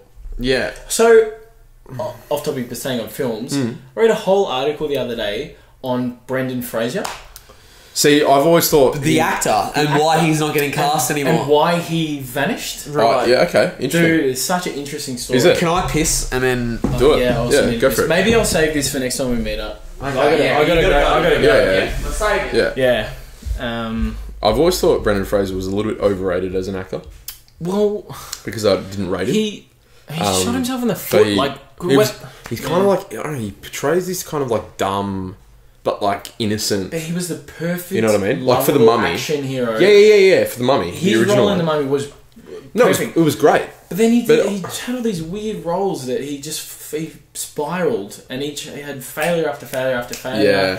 And then to cut a long story short, like his wife left him, and Is that where you're going with he's this? Yeah. fucking completely injured, like all his body, and he couldn't work anymore. What do you mean injured his body? Like what? Like, Well, because he was working heaps, and the kind of roles that he was doing were really physically demanding. So Right. the stunts he was doing and stuff Right. completely fucked his body. And he was saying he ended up on all these painkillers, and he was, this walking fucking just Mummy. holding himself together with fucking bandages. Yeah, a mummy. Sorry, I couldn't resist. You opened the door. I walked in. But yeah, it was fucking because I remember thinking like, what the fuck happened to him? Because he was like a massive name. Brendan Fraser. Just- For me though, I don't know. It's literally the Mummy for me. Like for him. Well, yeah, he's just my association with Brendan Fraser and films is the Mummy, 100%. and like I don't know if it's maybe the way that his mannerisms are or the way that he acts or whatever, but I just feel that there's not much substance with Brendan Fraser, man. Like, I'm maybe looking at it from a exactly like maybe I haven't seen him in enough shit. Yeah, but has he been in much? Has he been in much stuff? Though? he's been doing a little bit. Like of stuff, what else has he done? Brendan Fraser. Yeah. He did a bunch of junk movies. Like has he after done other notable films? What, since The Mummy? Yeah. No, Not really. no, he That's my dropped point. out. But he's a pretty like Not really. Like damaged that's how I know. individual now. That's Why? how I- What happened? That's What how I was the know. story? Why is he fucked? Well, the story it Oh wait, no, we're saving this for next time. We don't have to. Just say it now. Well, it just boiled down to him being like a huge star at the time in the 90s. Yeah. And he was kind of this perfect Hollywood face for easy action flicks that were kind of family friendly. They weren't too heavy. He was a family household suitable actor. And then he had a couple of movies that flopped. And then his wife divorced him and basically took him for all he had. He ended up paying like fucking millions of dollars in like alimony and divorce settlement and all this shit. She took half. Basically ruined him financially. Physically, he became ruined because all the movies he were doing were physically demanding and he couldn't hold it together and all this shit. Right. Well, thanks, mate. And so now he's just this kind of weird, like, Recluse. isolated individual who like does archery on his block, and this journalist was interviewing him and shit, and then they were like, it's just kind of sad. Like this weird, massive movie star. Yeah, right. Apparently came out and said that he was like sexually assaulted by this movie producer or something. I can't remember. I don't know, but Hollywood apparently just like chewed him up and spat him out. And, but it'd be so cool to see him come back as like a 55-year-old, kind of weathered and. Like a Mickey Rourke. Like a Mickey Rourke, yeah. Choose different roles, a bit deeper. And just quickly on that point, like we were just talking about the Matrix before. Keanu Reeves, man, he's notorious for. I'm not sure if you guys know this, but like he just goes out in public and just does normal shit. I know that sounds weird, but he's been there's footage of him on the subway in New York and stuff, and he's just he's really relaxed, and it doesn't really he doesn't act differently. Because he's Keanu Reeves, you know what I mean? Yeah. He's just kind of like really no ego. He's really mellow. Yeah. He's very, very like laid back, and I think that's how he handles his fame. Pretty sure he had a lot of tragedy in his life. I think he's had a few significant deaths. He lost a wife, or he was engaged or something, and then she died, and then pretty heavy stuff. He's kept pretty humble. Yeah, I'm not saying it's like abnormal for him to be like that. I'm just saying like I think he's got a level of I don't care about life, and he's at that point. Yeah, he's a good actor as well. Did you see fucking what's it called? It was The Assassin. They just made the second one. John Wick. John Wick 2. John Wick 2 is terrible. John Wick the original. No, John Wick 2 is the original one is very good. The second one is like the second one's shit. No, the first one's sick, man. Yeah, the first one I watched out of random border because I saw like you told me to watch it. I was like, that's fucking awesome. He's just shooting every cunt in the whole world. But then they do the same thing. There's a world, like you know. But yeah, they create the whole world, like with the assassins, and you got to get the coins to get in and all that. It's like the cool shit. The cop comes to the front door and he's like, "You working again, Jimmy?" Right. That's the cool shit about the first one. The second one is kind of. I love movies that don't give you everything. They don't explain shit to you. No, that's why the first one was good, but then the second one was like just a recreation. Yeah. And there was nothing new about it. Yeah. This was good, boys. This was fun. Fucking no. Excellent. Signing off. I'm blind. Yeah, I'm so drunk. That was the result. Okay, excellent. Blind Beef episode 1, finito. Cut. Cool.